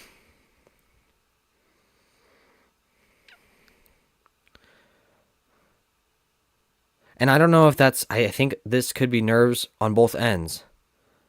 I think, for one, Bo Nix is trying to play as quick as possible and as accurate, and he may be throwing these passes that are a little tricky for his receivers to catch. Great position for his receivers, but they just don't have, it's coming in too hot. But at the same time, his receivers, it's right there. You should be able to catch it. You're in the NFL. You should have strong hands. You should be able to catch these. So probably just nerves on both ends. I mean, you got a rookie quarterback, first playoff game. Troy Franklin is his first playoff game. Technically, this is also Cortland Sutton's first playoff game. These guys have a lot of nerves, and they have to really just tone those out and focus on the game and getting first downs and staying out on the field and scoring.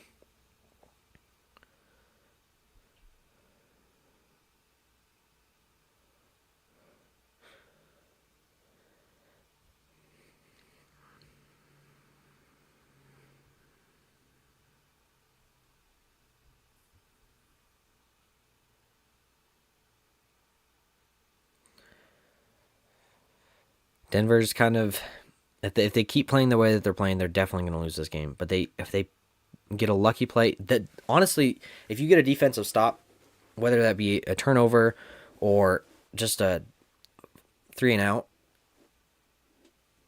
then you won. Then you won the first battle, and you got to continue to win battles. If you win the battle to where you get a stop on defense, you win the next battle to where you score. You can continue to win these battles, and then you can win the game. But right now, Denver is losing on all sides of the battles. They just gave up points. I know it wasn't a lot. It was 3 points, but it's still 3 points to Buffalo. And then you don't stay out on the field long. You don't convert you don't get a first down. So you're losing battle after battle, and you're going to lose the game if you do that.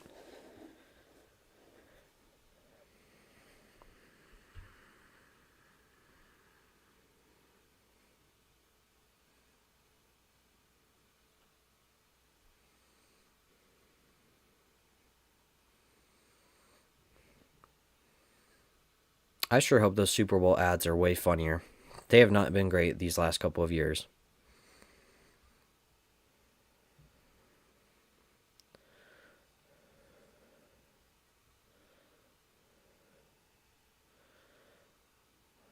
The Broncos played the Bills in the AFC Championship years ago, back when Elway was playing.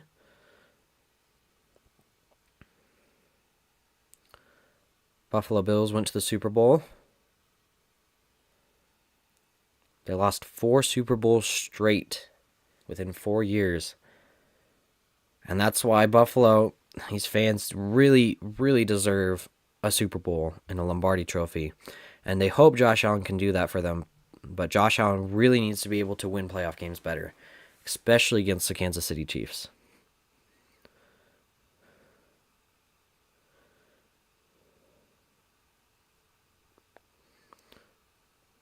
Denver gets a good stop on the run, picks up about 1 or 2.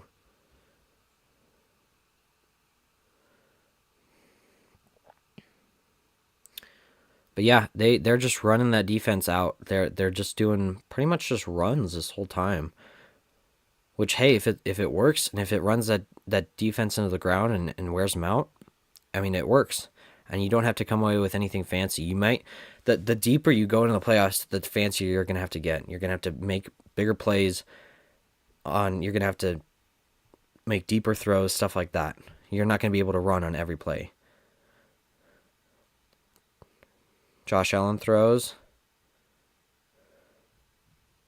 Shakir misses a tackle, slips out of a tackle, and gets the first down.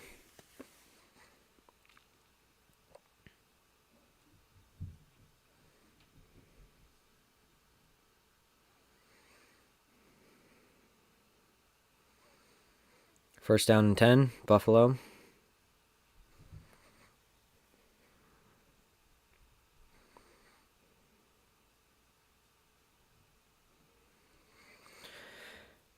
And I agree with you, AP. You said Denver's offense picks up towards the end of the game. I would agree with that, and I think that this is why I kind of I think Bo Nix is very similar to Tim Tebow. Is Denver used to be a fourth quarter team. They would come in fourth quarter and just pick it up because they're desperate and they're ready to win. And I feel like they take time to warm up and take time to learn from the game. And they just need some desperation to really get them going. And I feel like they start doing that. Right now, Denver just got a good little break here, holding off of Buffalo, and they're going to move back. So Buffalo around their own 30. Denver needs to get a stop here. But yes, I do think in the fourth quarter, Denver will pick up their pace and they will start playing better. I think that they should have had that same mentality going into the game, especially it being a playoff game. But I think this regular season has really been a testament to them really picking it up in the end of the game. And I think that's how they've been able to come away with some of these wins. Josh Allen in the pocket. Goes outside. He's gonna run. Gets tackled. He's still got 8 yards on the run, so it's 2nd down and 12. So, and this is good. This is good for Denver's defense. If they can get a stop, they need to stop here. Right here is where they need it. Almost got to Allen here. Allen was able to do some trickery, make a couple yards here. 2nd and 13. So yeah, time of possession. Denver's got 11 minutes of time of possession. Buffalo's got 26. So and that's what's going to win your game too. If you have way more possession time, Bo Nix has to throw. Josh Allen had to throw it quick.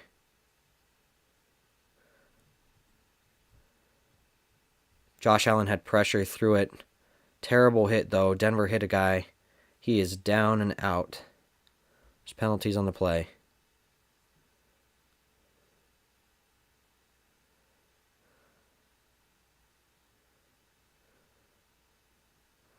So Denver loses that edge, and now they're moving up.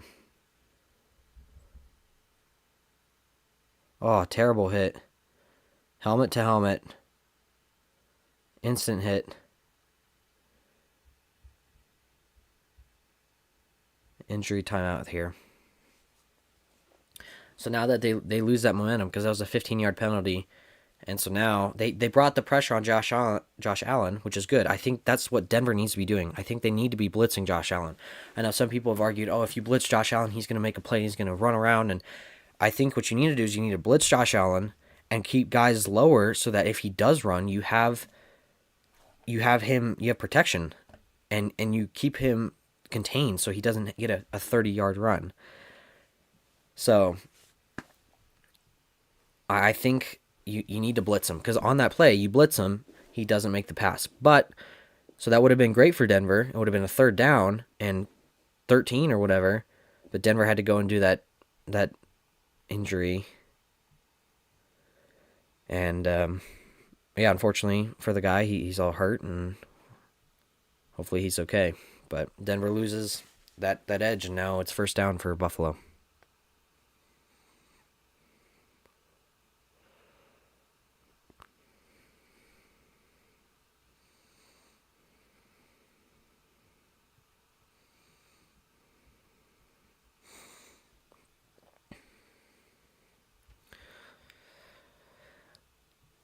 So luckily, Buffalo's still kind of in their own territory, though. So maybe if Denver can get a stop, if they can keep them within 20 yards and just hold them within 20 yards, they're still kind of out of field goal range, pretty much, and you can get a stop.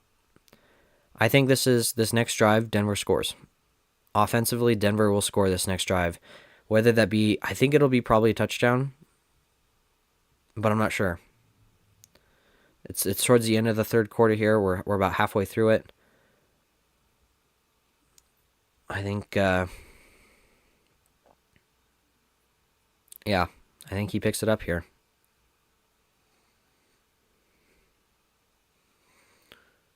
Looks like the Bills player is walking off, so he's good. That's good.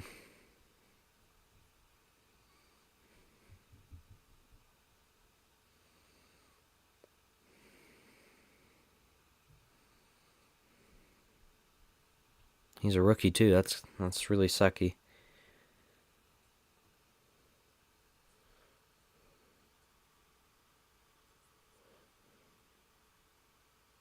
So 1st and 10. Denver's got to hold them more than just 20 yards or less than 20 yards. Sorry, they're 53. They're in Denver territory right now.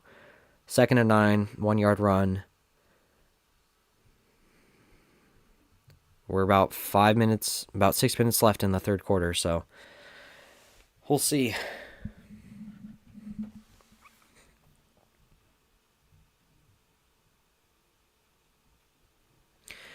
If you can keep them to field goal attempts, we might have a shot. I agree. But at some point, you have to make a stop. I think at some point, if you don't make a stop at all, if they score every drive, they have that momentum. And eventually, if they're scoring field goals every drive, they're going to get a touchdown eventually. But if you get a stop on a field goal drive, like if they're trying to go if they're within field goal range and you get a pick or something like that, then it kills the momentum very quickly. Bills another first down here. Great throw by Josh Allen.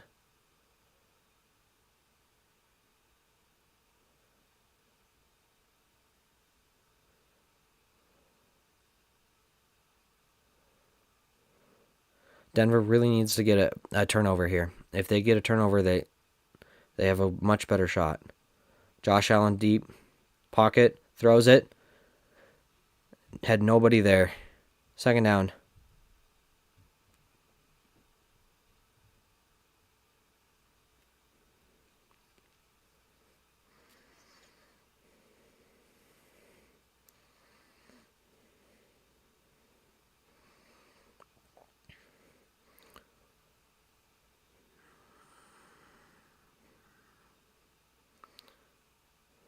Second and 10. I think Buffalo is in field goal range. So we need to get a sack or something if we want to keep them out. Yeah, they're deep in field goal range. Watch the run here. Yep. Cook is tackled. It's about 3rd and 9. 3rd and 8.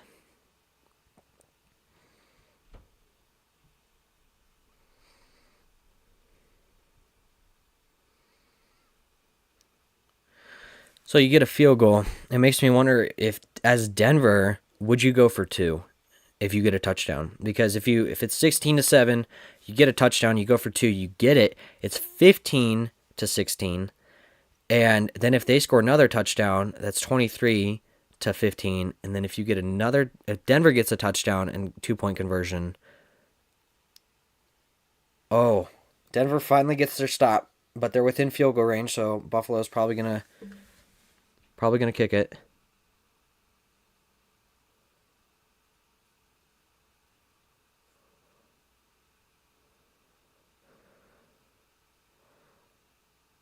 Bills defense staying out there. It's 4th and 1. Or Bills offense is. They might try to draw them offsides, though.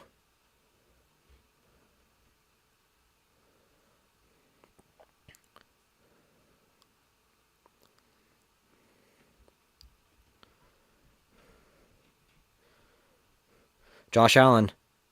They're going for it. He's got a great pocket. Here comes the pressure. Josh Allen going to throw deep. Oh my goodness, it's a catch. Touchdown, Bills. Wow. We're going to have to review it.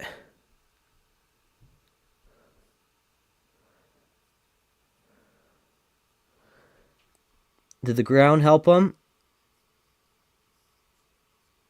He's got it. He's got it. That's a touchdown, Bills.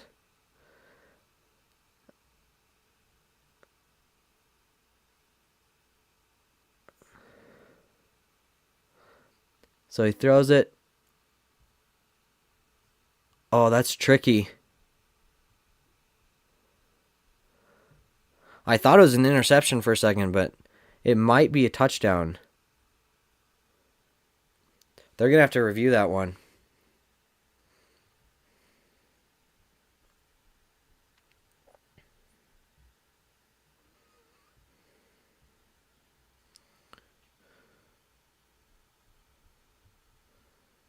Plays under review.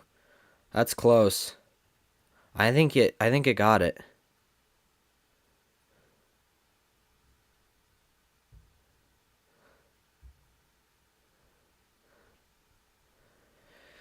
So if Buffalo gets it, if it's good, Denver really has to step up their game. I mean, we were gonna get a stop. It was a 4th and 1, and they score a touchdown. And I think that just goes to show you Denver's not ready for the playoffs. Sure, they made it. Sure, they're a great team, but they don't have they don't have the skill yet. They don't have the team yet to do this. They have the coach, they have the quarterback, they have the defense. Get Bo Nix some better weapons this offseason. Maybe come into next playoff season if they make it with maybe a win or two. Maybe within the next 3 or 5 years, Denver makes it to the Super Bowl, maybe wins it. But right now, Denver is not really looking like they're a playoff team yet. Obviously, they're in the playoffs, so yes, they are a playoff team in a sense, but they're not a playoff team that can win games. So they're close, but if it stands, it's a 19-7 or 20-7 game. Denver's gonna have to get 2 touchdowns, which 2 touchdowns and 2 stops. It's just not very likely, especially against Josh Allen and the Bills.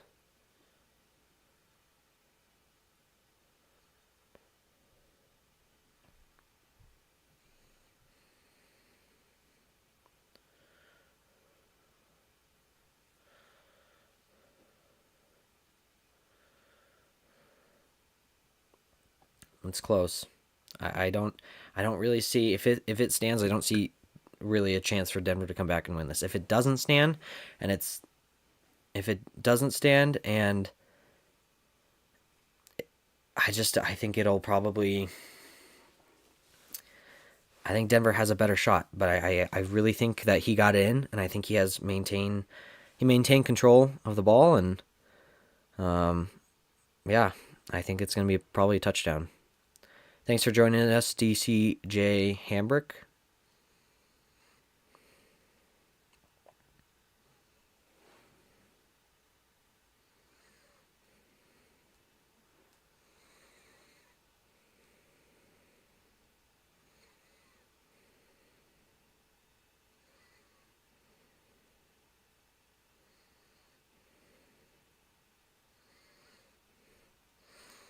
I'm gonna ask you guys again. Make sure to tune into my channel as I do the Packers versus the Eagles after this at 4:30 p.m. Eastern time. Make sure to tune in.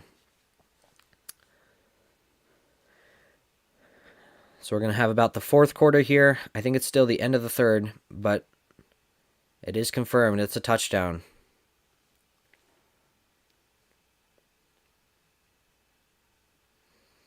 That was a great touchdown. Great job by the Bills. And this is the Bills. I think this is their year to go to the Super Bowl. I think that they have the team. They're going to go for 2, which is interesting because if they don't get this and Denver scores, ooh,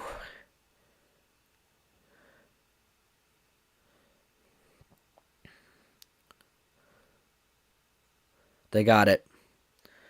So it's 21-7. Denver needs 2 touchdowns and 2 extra points to win it or to tie it. So if this game goes into overtime, that's gonna be interesting. I don't see it happening. I don't think Denver's just their defense has not been able to stop this team.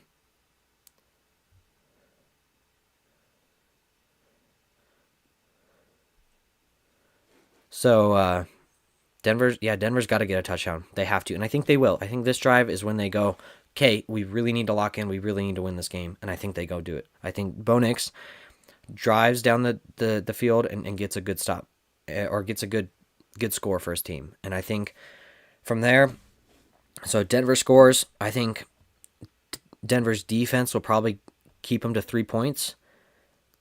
Denver will probably get 3 points. Denver defense will get a stop. Denver gets a touchdown to tie the game. That's within 1 quarter. It's going to be very tight. I think Denver's that stop that I mentioned towards the end there, I think that's going to be based off of a fumble or a sack or an interception. I think they're going to get the ball.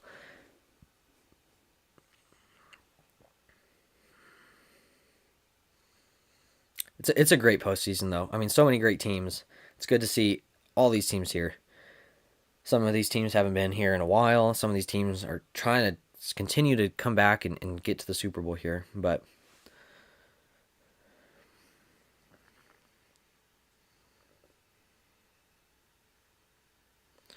once again, it was just a great play by Josh Allen with this touchdown. Great play by his receiver as well. And defense, Denver's defense, they did what they could. I just wasn't able to stop them. So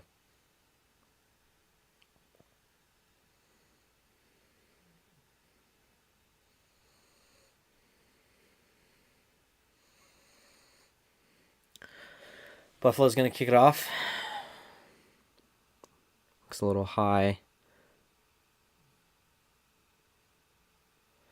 It's going to be a touchback. Denver's going to start on their 30.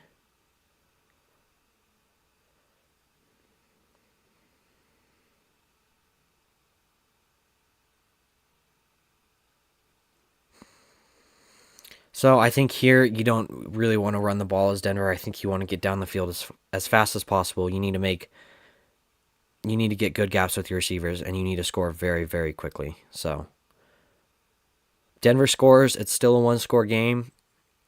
And if Denver scores within a couple drives or within a couple plays, I think they're making their case. And I think, like somebody's in the chat said,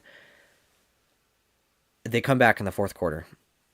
Denver will run it on their first play. He gets about 4.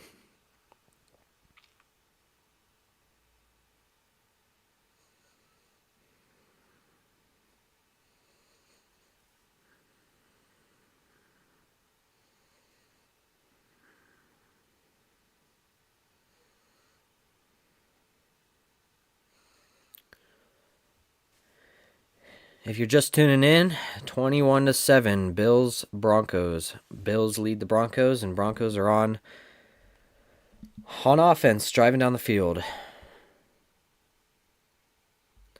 Somebody asks, should we keep Williams? He was one of my favorites, but after his injury, he just hasn't been the same.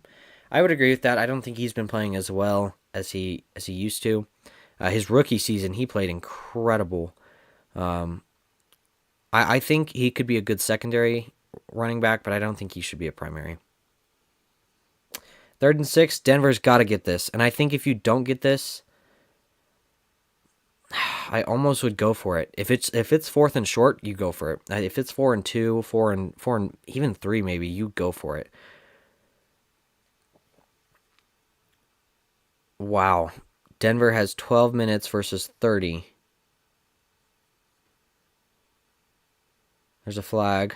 No play yet. False start on Denver, so they're going the wrong direction. It's Troy Franklin. So even though Troy Franklin had the touchdown,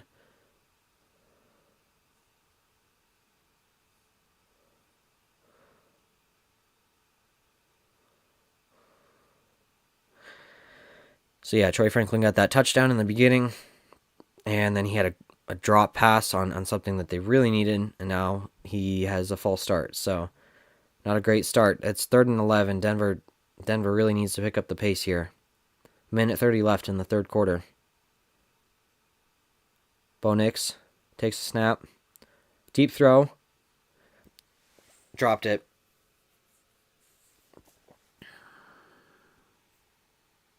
Fourth and 11. And it looks like Denver is going to go out. Honestly, Bo Nix's throws have not been... I mean, they've been decent. It's a decent throw, but...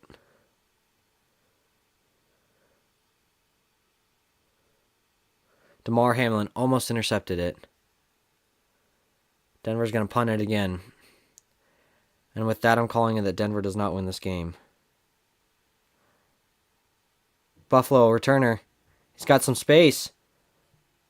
He gets tackled at the 40. So you don't convert. You're down by 2 scores. You just gave the Bills great field position on their own 40. You're not going to win this game. Denver's not going to win it.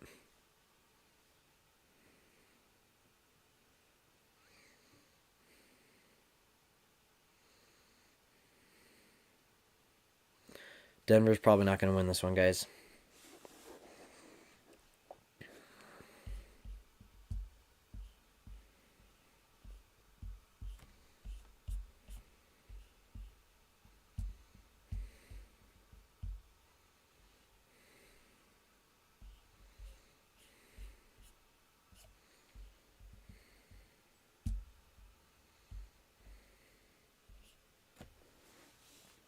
Thanks again, guys, for joining me. It's great to have you all.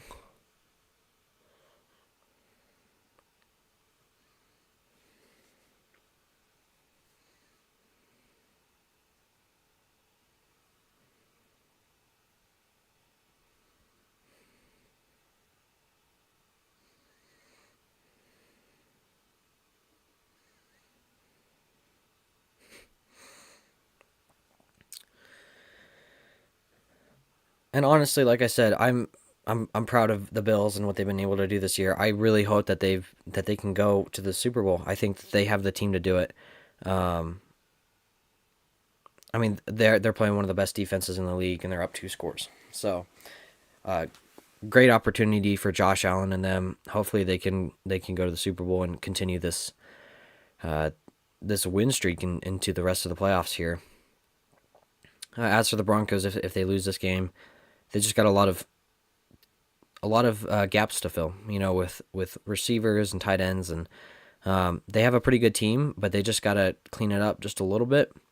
I'd say they're about 80% of the way there on building a team. But I don't know. I don't think that they'll go to. I would think that they would go to the playoffs next year, but I don't think that they might win one next year in the playoffs. But I don't think that they're going to really go to the Super Bowl anytime soon. If they do pull out a win, will you wear a Broncos hat next podcast? Sure, I'll wear one. I'll wear a Broncos hat next podcast. Speaking of which, I might do this again next week for the divisional games. I will do probably. It depends on when they're played, but probably like a afternoonish one. Just depends on when they're playing. But I will probably do maybe one, maybe 2 games next week as well for the divisional games.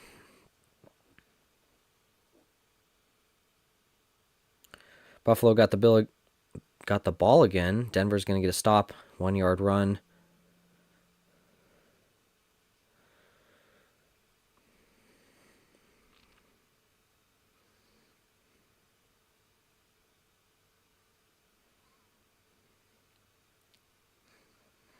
Once again, Denver's just got to start getting little victories here. Get a stop, score, and you're back in it. But right now, I mean, you got the fourth quarter. There's still a lot of time left, and you can't really rule a team out, especially earlier in the game. But once you're in the fourth quarter, you have to be playing your best. And if you're not playing your best, you're going to lose the game. Short little screen pass here. Couple yards, 3rd and 6. So if Denver gets a stop here, this is where they want it. This is going to take us to the fourth quarter.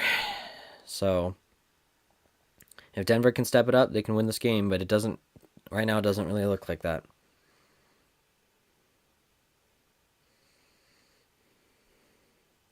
So if the Bills win, they go host the Baltimore Ravens, which would be a great game to watch. Maybe I'll do that one for my podcast, but we'll see.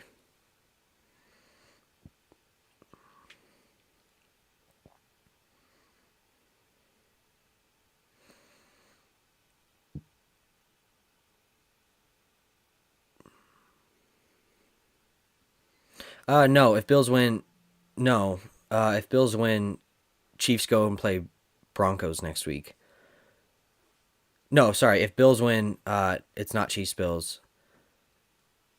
If the Bills win, they go play the Ravens, and then the Chiefs will play the Texans. So, yeah. But if the Chiefs beat the Texans and then the Bills beat the Ravens, yes, it would be Chiefs Bills in the championship. But we'll see.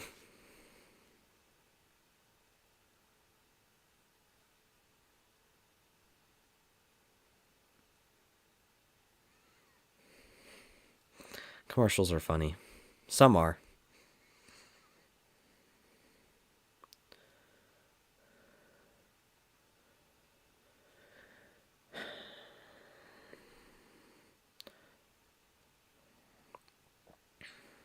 So Denver makes it to the postseason this year. Great opportunity for them to make it this year, and to just to break that drought.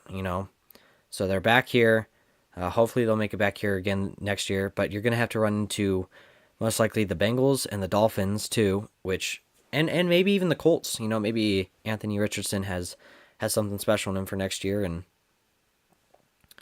we'll see. But Denver, if they can make their case for next year too, you can start showing that Bo Nix is a franchise quarterback and start winning more games and maybe build something out of it. Kind of do what the Bills have done with their team and get Josh Allen and build a team out of it. Build a winning team and possibly a Super Bowl team this year. But there's a lot of work to be done in Denver. And even though it may not have turned out as well as they wanted to this year, they made it to the playoffs, and I think that's a huge win for the team and the franchise.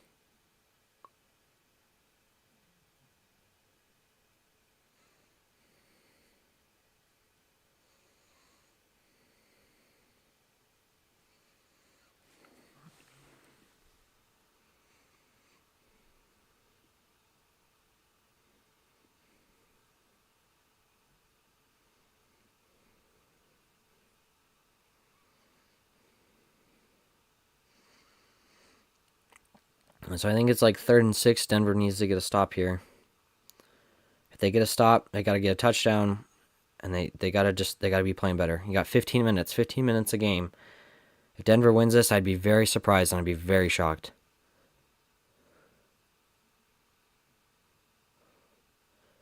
Lots of receivers. Wide open. Denver, wow. Bills score a touchdown. Again. Wow. Touchdown Bills, 28-7.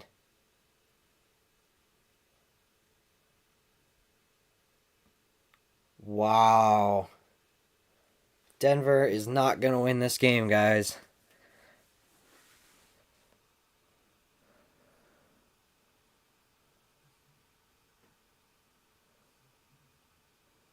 Denver is not. I mean, it was a great throw, great play by the receiver. Denver's not going to win this game. Buffalo just scored another touchdown. That's 4 touchdowns straight unanswered by Denver. Well, actually, it isn't. Is it 4 touchdowns straight? No, because they had a field goal. So, but it's still 28 unanswered points. So Denver is probably going to get knocked out of the playoffs. What a bummer for the team.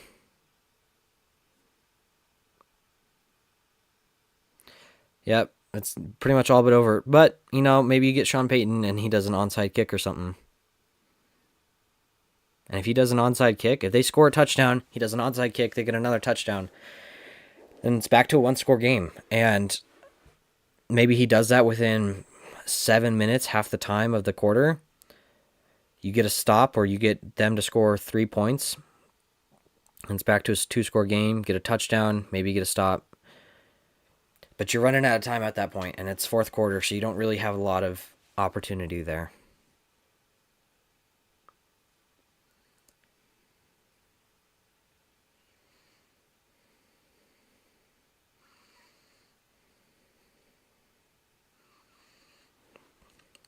Yeah, our D has not been playing. Denver's D has not been playing as well as it has all season. And part of the thing too is I think our defense against these bigger and better teams, especially offensive, like strong teams, they don't play as well. And I think that's part of the reason we have had a somewhat easier schedule, and our team has been able to play. Our defense has been able to play well against some of those easier teams. I mean, you look at the Saints game on Thursday night. Yeah, we played. Denver's defense played incredible, but you look at the Saints now that they're not even in the postseason. They're kind of a lower ranked team. So yeah, we played well as a defense, but if we can't do that against good teams, then our defense doesn't really deserve as much as the credit as some people may give it.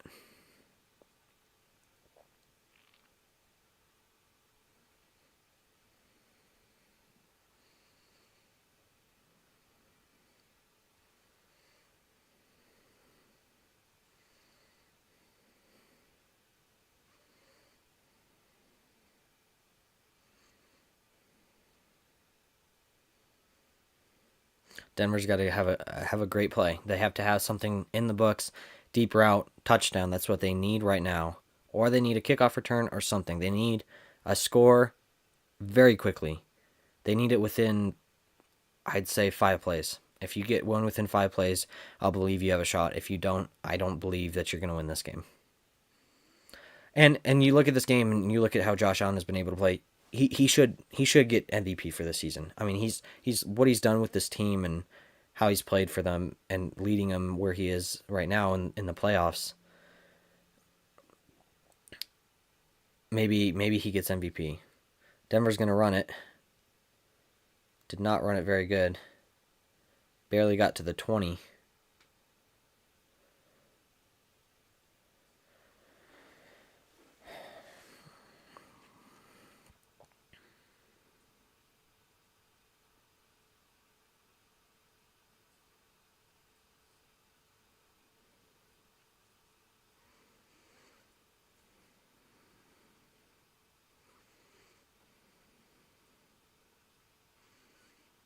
It was a great play. Great touchdown by the Bills. Watching this replay, well done.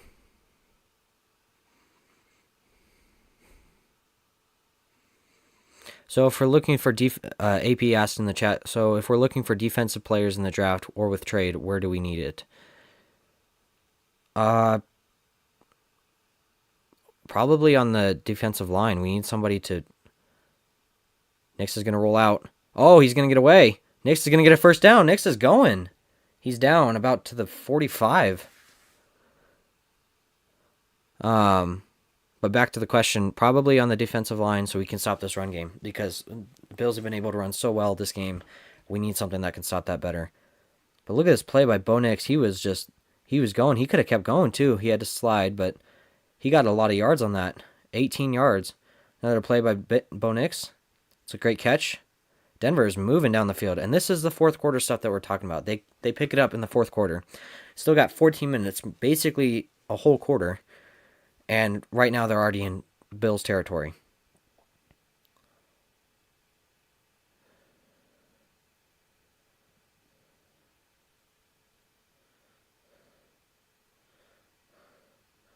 Bo Nix gonna throw.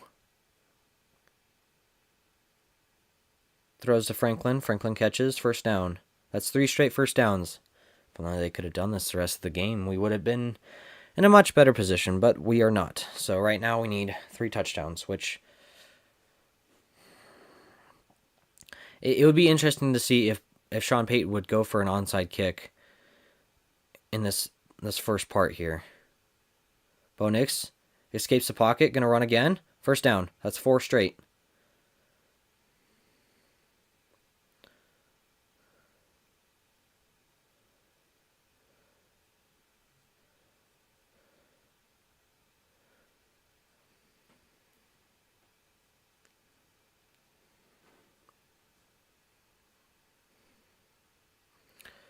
They tried to run the play, but it was called dead. Buffalo called the timeout. And now this offense is looking like the Bills. I mean, they keep going, and they're getting first downs constantly.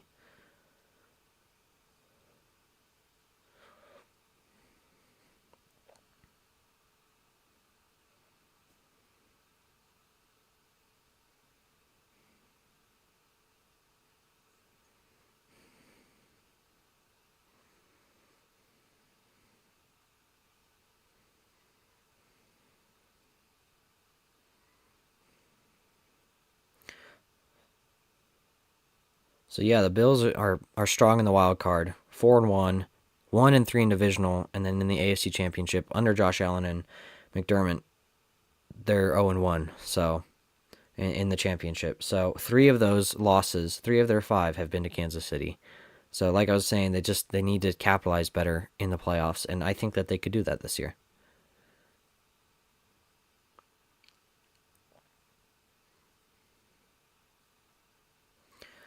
Buffalo defense looking a little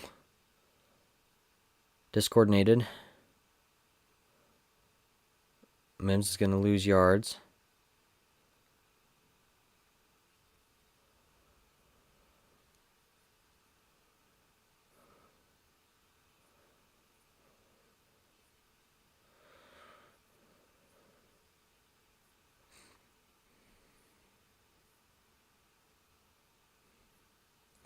You're saying no on the onside kick. Somebody in the chat said no on the onside kick. It is tricky. I just don't think our defense has shown enough to prove that, Von Miller about to get Bo Nix. Bo Nix escapes. Bo Nix throws. Oh, misses. Vele. 3rd and 13. I just think with 12 minutes left, our defense, they're going to run the clock out so much that our defense can't get a stop, especially with the run game. They've been so successful. Buffalo's main goal is now to run out the clock and win this game. And if they're going to do that with the run game that we have not been able to stop, then I don't think that we should give the Bills any more time with the ball than they should have. Von Miller had the pressure on that play. Now it's 3rd and 13. Bo Nix calls timeout. Might have been a risky timeout there because you got to save these for the end of the game.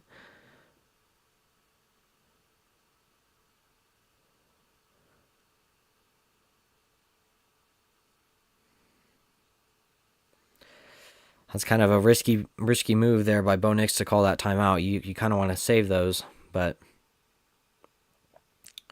we'll see.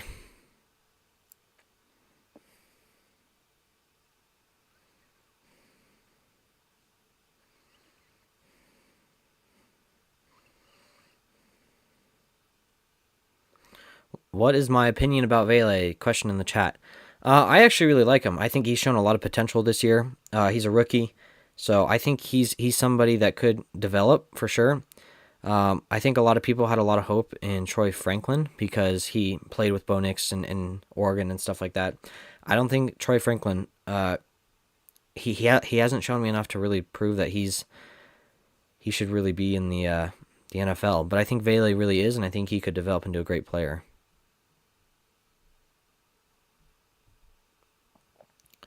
Bo Nix got the pass away, 3rd and 13. They get within a couple yards. Somebody in the chat said how it's frustrating that you have to basically declare an onside kick, and that's part of the kickoff rules that aren't as fun anymore. But I mean, you look at what Sean Payton was able to do with the Saints in the Super Bowl and that surprise onside kick and help them score. He's not going to get the first down.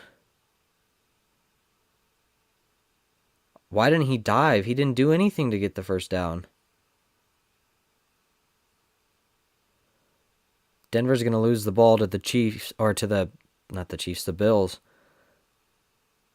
And this game is basically going to be over.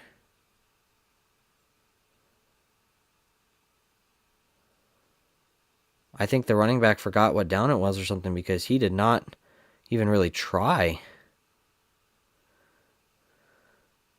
Another Bills player hurt.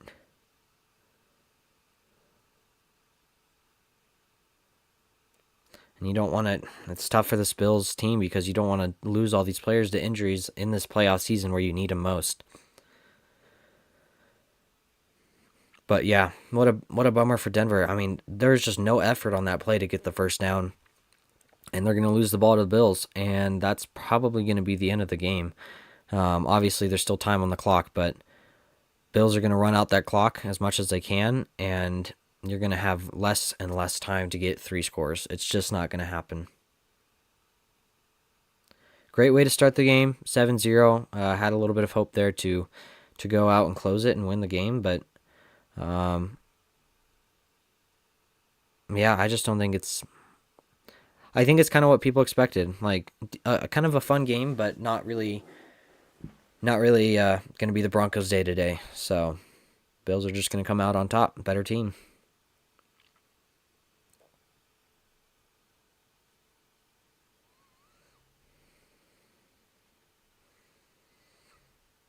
I mean, unless Denver defense gets a fumble, like a pick six or a fumble recovery for a touchdown, I don't really see Denver winning this at all.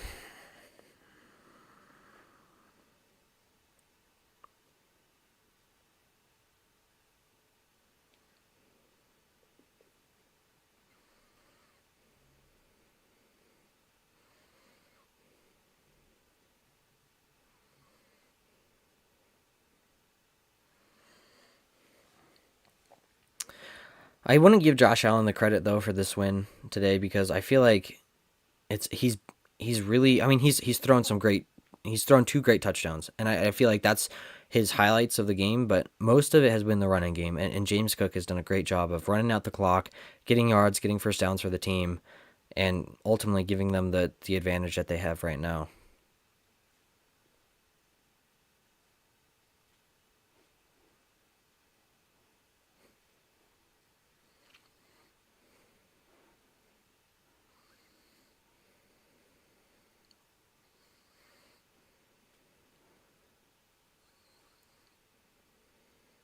Bills players up.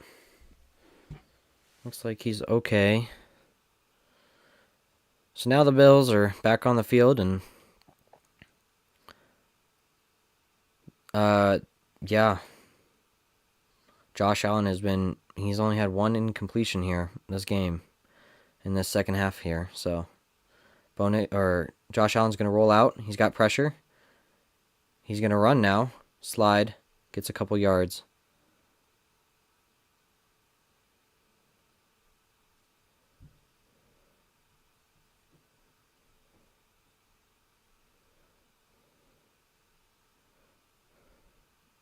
Yes, somebody asked in the chat that the Bills, the way that they played today, are they still a Super Bowl contender? Yes, I think that they are. I very well think that they are. To score 28 unanswered points against one of the best defenses in the league, it shows both defensive power and offensive power, and I think that they have that. Run play here. He's gonna come just short of the first, it looks like. Third down.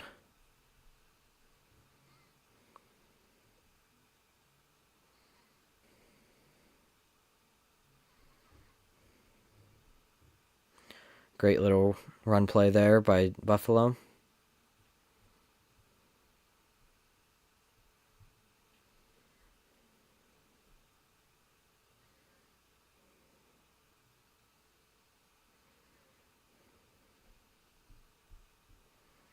Third and one. Buffalo. Josh Allen going to roll out. Threw it. First down.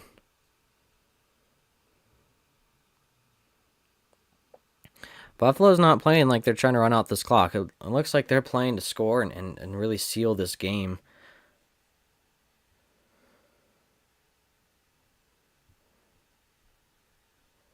But yeah, Denver it's kind of turning into a blowout a little bit. 3 scores is not terrible, but if the Bills score on this, it's kind of a blowout, and it shows that Denver just needs more improvement on their team.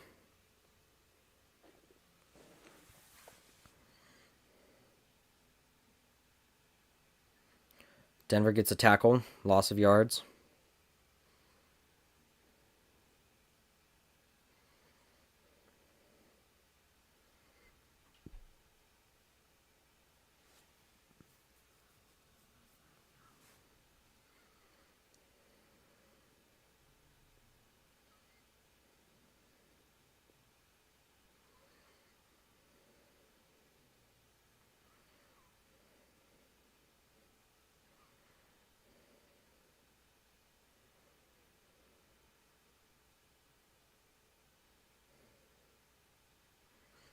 A little short route. Oh, wow, he's escaping tackles. Wow.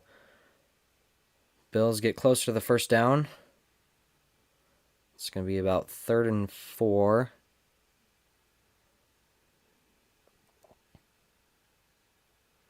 Great play by the Bills here.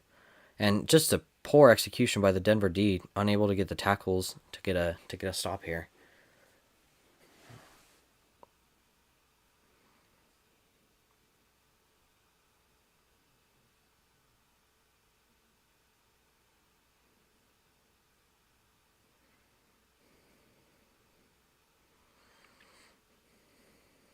Third and 4.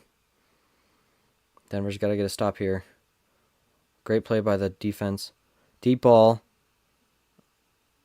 And the Bills. Kincaid caught the ball deep. And Denver is just playing poorly now. Great play by the Bills tight end. That might not be a catch, actually. Hold up. After replay. Oh, they got to the line, though. They're not going to challenge it.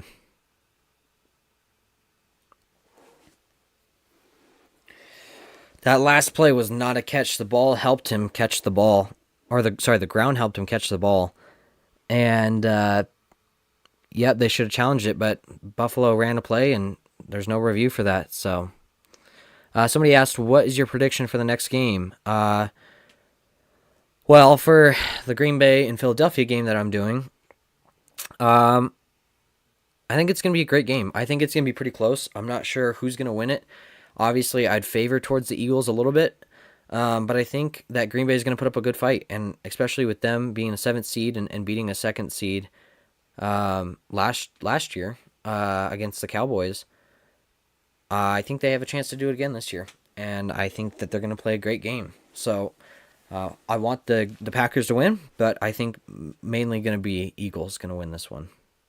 So yeah, make sure to tune into my channel though, because I am going to be streaming the podcast on the Green Bay Philadelphia game here in about an hour. So make sure to tune into that.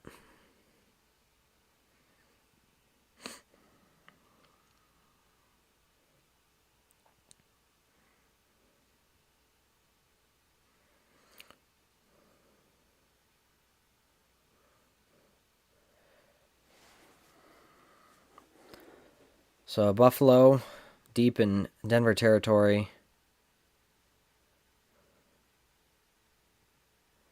Almost within the red zone.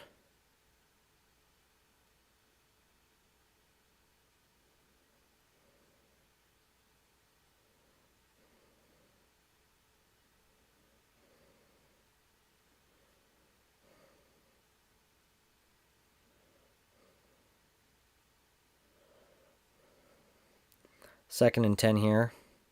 Buffalo's got to get the snap off. They got it. Oh no, there's a timeout by Buffalo. They're running out of time on the play clock.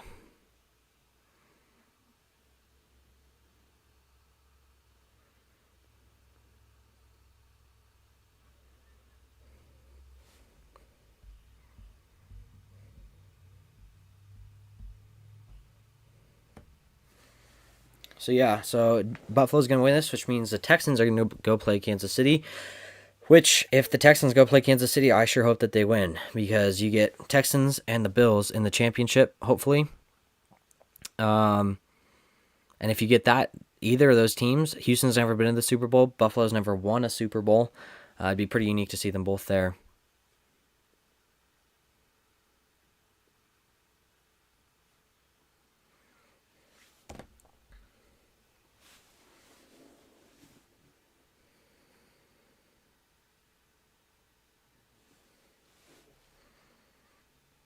It's a bummer, too, because Denver's defensive coordinator, Vance Joseph, he's had a great year with Denver's defense, and he'll probably lose. We're probably going to lose him to a head coaching job. Some team will probably pick him up for head coach, and Denver will probably have to fill that spot with another defensive coordinator. So we'll see what's in store for that and how that works out for Denver's defense next year.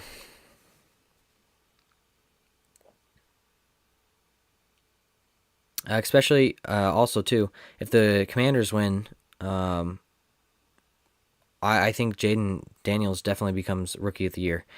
Bo Nix, not to say Bo Nix didn't have a great season, but I just don't think that he had the playoff hopes that he wanted to, and I I don't think he played as well, especially if the Commanders win. So Jane Daniels will probably win Rookie of the Year. Bills come in. They're about on the 2-yard line, 2 or 3-yard line, and ready to score against Denver again. So there's a flag probably going to be unsportsmanlike conduct. Yep, by Pat Surtain. Oh, not Pat Surtain. It's against the Bills, so they're going to lose yards.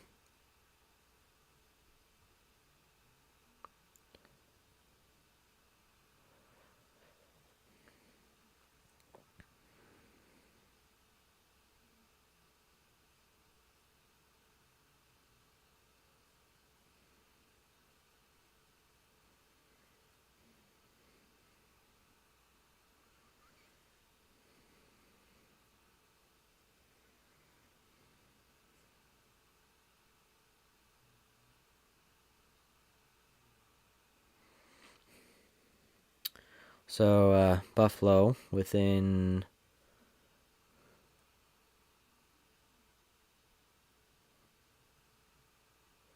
1st and 10. They're in the red zone.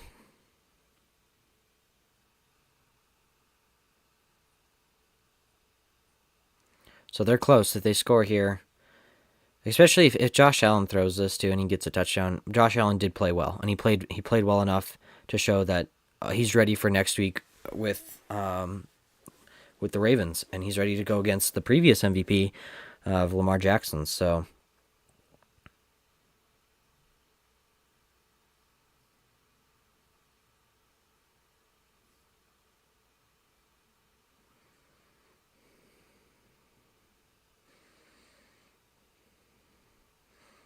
guys are playing thick of it in the stadium. That's crazy. I'm surprised there's no booing in the stands.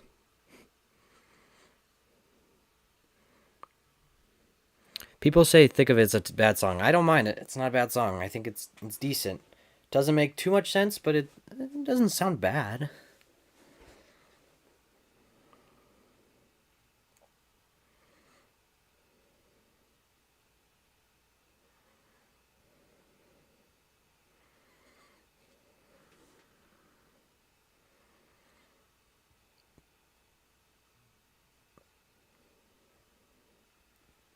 So Buffalo will probably get a touchdown here or a field goal.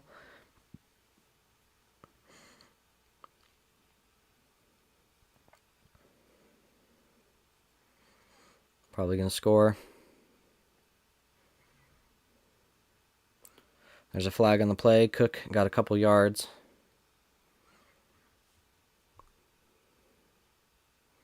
There's a shift on the offense.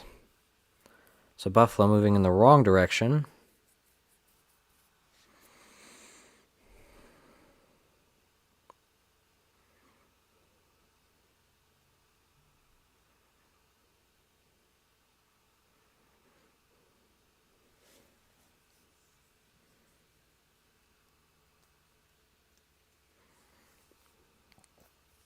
Josh Allen's stats in the postseason is great. He's got almost 3,000 yards, 23 touchdowns, and only 4 interceptions in the postseason. He's played very, very well in the postseason here.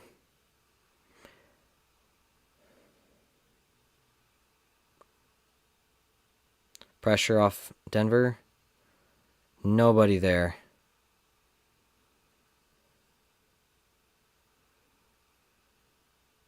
Second and 15. There's about 5 minutes and 30 seconds left in the fourth quarter.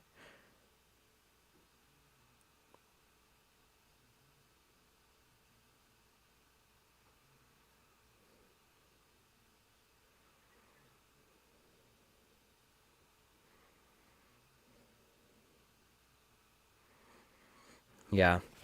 They've had, Buffalo has done 34 run plays or 37 run plays and only 28 passes. So definitely a bigger run game. They're picking up the pass here towards the end. Another run here by Buffalo. Gets about 7.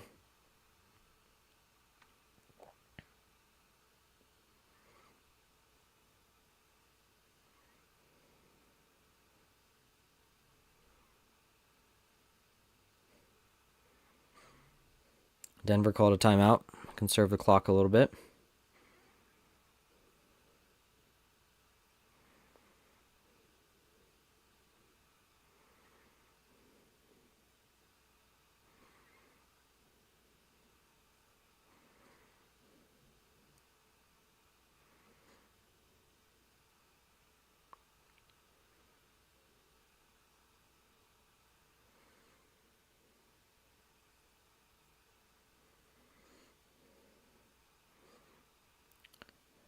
way less yards from the Denver Broncos today than the Buffalo Bills.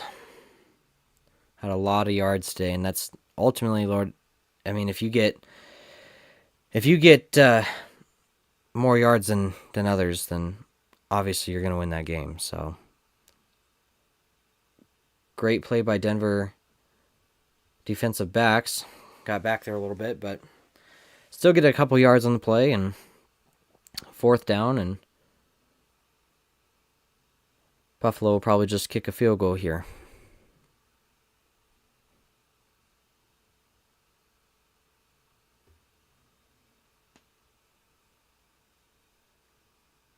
We are now under 5 minutes, and I wouldn't be surprised if Denver kind of runs out the clock here.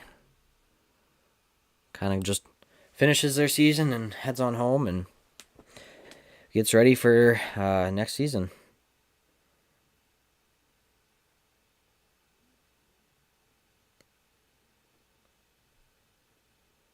So Buffalo calls their last timeout, so nobody's got any more timeouts, so any running of the clock is going to run for good now.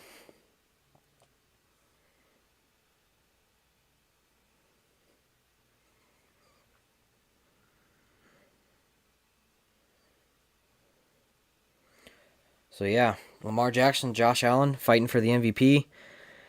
Actually, looking at this, Lamar Jackson has way better stats than Josh Allen, but Josh Allen's playing very, very well. So that'll probably come down to next week for that MVP race. Josh Allen and Lamar Jackson, those two going against each other. Whoever gets that win, it's going to be pretty unique. 34-yard attempt by Buffalo kicker, and he's going to get it. And with that, we're going to head into commercial. I will be right back.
All right, we are back. So yeah, Josh Allen is going to go play Lamar Jackson next week. And I wonder if that will kind of play a part in the MVP race, those two head-to-head. And, I mean, just looking at the stats, technically Lamar Jackson has been playing a bit better than Josh Allen. But if Josh Allen gets a win against Baltimore here next week, that's a huge, huge advantage. And especially if Josh Allen wins the Super Bowl, I think he could definitely win MVP of the year. So Denver's going to get the ball back. We'll see how they play this. I doubt that anything would really come out of it. It's now 31-7. So kind of a blowout a little bit, but Denver made it to the playoffs, and that's what's important, and it's good to see them there. hopefully they'll be able to make it next year.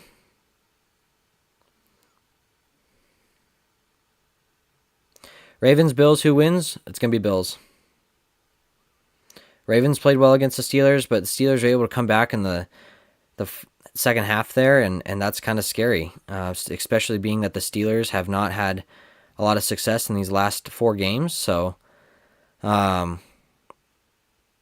the last 4 games of the regular season, and then for them to almost come back and beat Lamar Jackson and the Bills, a 2-score game, and get some ground. I just don't think that Baltimore is at the same tier as the same caliber as the Bills.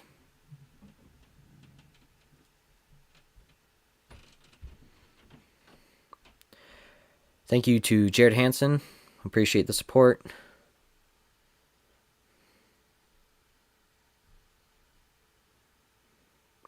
It'd be great for Bo Nix to get Rookie of the Year. I don't see it happening unless Jaden Daniels loses. If Jaden Daniels loses, I could see there'd be a chance for Bo Nix to get Rookie of the Year. Bo Nix playing good here. Oh, another drop. See, and that's the other thing is I feel like this game, a lot of Bo Nix's receivers just have not been there catching the football. Bo Nix has been putting a lot of good throws in their hands, and I feel like if they had some of these, I think we'd have a closer game. I think we'd probably have maybe a 2-score or even a 1-score game if some of these catches have been made by Bo Nix's receivers. But I just don't feel like they've been able to have that. So 3rd and 3, Denver trying to drive down the field and score here. Bo Nix back. Bo Nix running out of time, gets sacked. 4th down.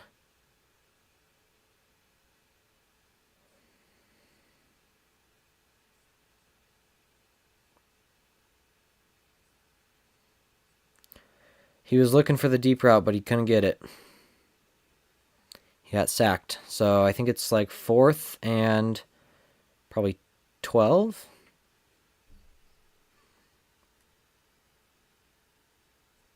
Yep, 4th and 17, so a little further.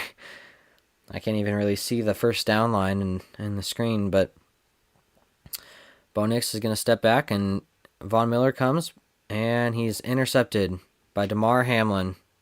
Wow. What a way for the Buffalo Bills to finish out this game. Damar Hamlin's going to get the interception.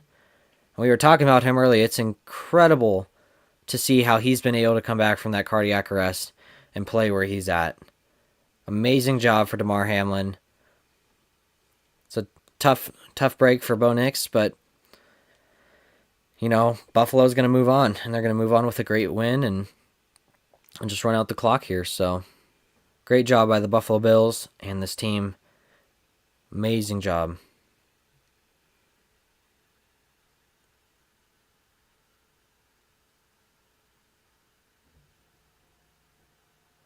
They're checking if it's an interception. It may not be. It may not be. The ball does touch the ground a little.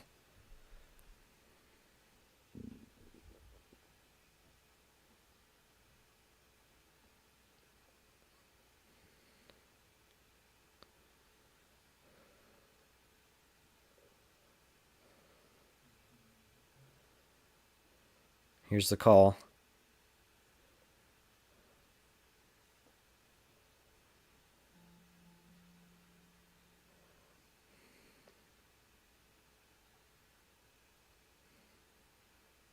It's an incomplete pass, so Damar Hamlin does not get the interception. But Buffalo gets the ball back because it was 4th down. So they're within scoring range.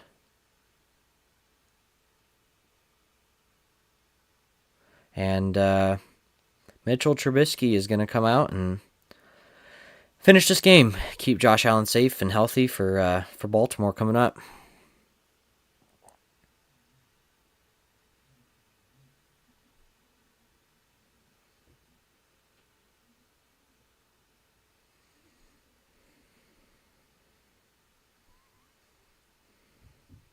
So they're just going to run out the clock here. The running back's getting some yardage, though.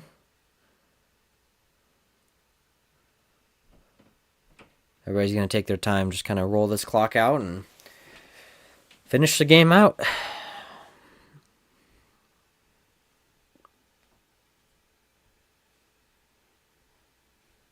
Josh Allen had a great game today.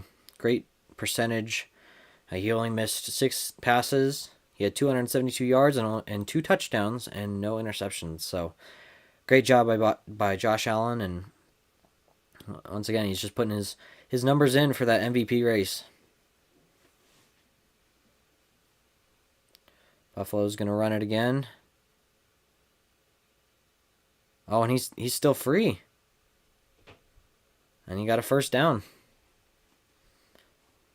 They're within the 10.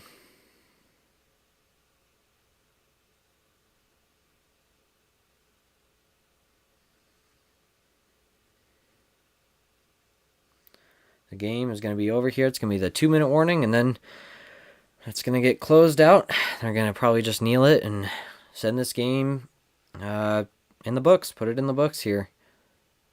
Good for the Broncos to come back to the playoffs. Great job for the Bills to really dominate and show that they're ready for the Super Bowl. So, amazing job by both teams. Denver's got a lot to work on.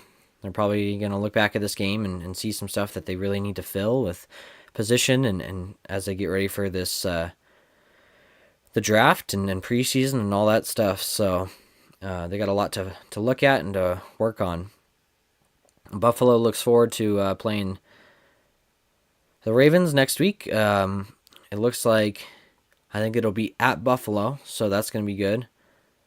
Good for Buffalo at least. Lamar Jackson's going to have his hands full, and he's got Derrick Henry and Zay Flowers and the whole crew over there to help him along with that. And Ravens made a good shot for the Super Bowl last year. We're not able to get it.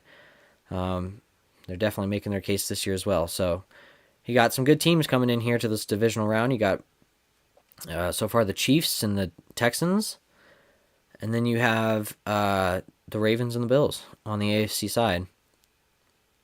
And then on the NFC side, we have the Lions, and we're not sure about anybody yet. So we're going to see here soon. Make sure to tune in. We are going to start the Packers versus the Eagles live podcast here soon, within about 30 minutes. Make sure to tune into that. And yeah, this game will close out soon.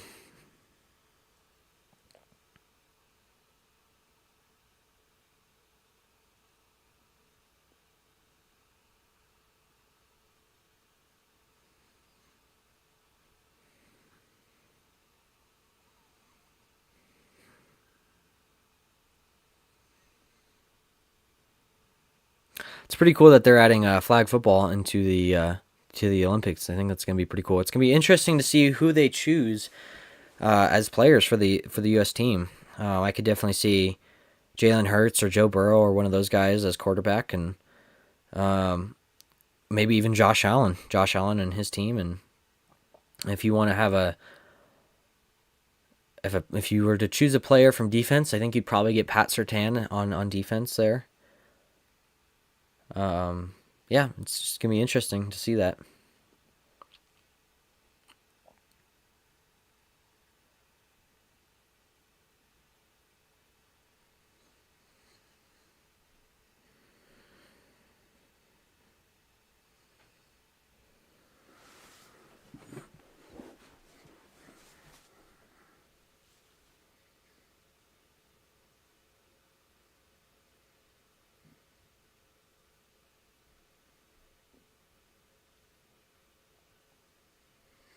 So Buffalo's just going to kneel this out and going to close the game here.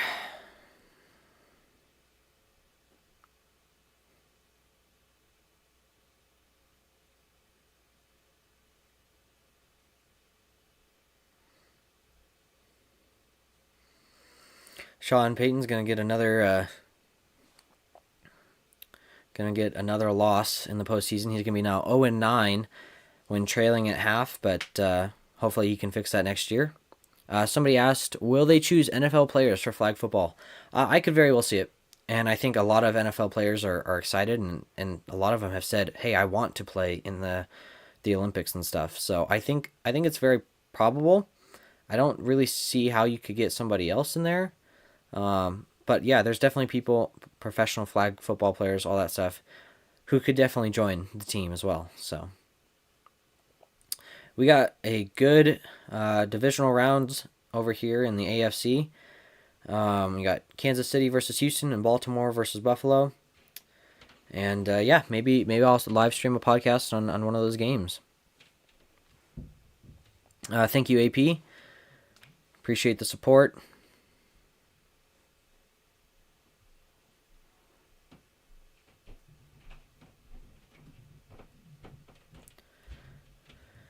And the Bills take the final kneel to end the game.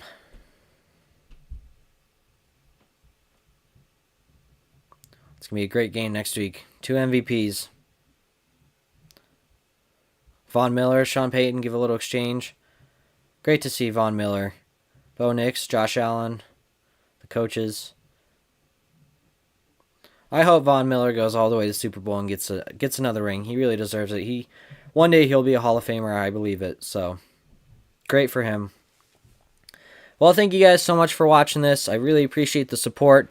I apologize for the struggles early on, but we were able to still get a good video out. And make sure to tune in as I'm going to do the live podcast on Green Bay and Philadelphia coming up here in about 30 minutes. So make sure to tune in. Best way to support the channel is to go ahead and like this video and subscribe on my channel. And yeah, we will see you guys soon. Have a good one.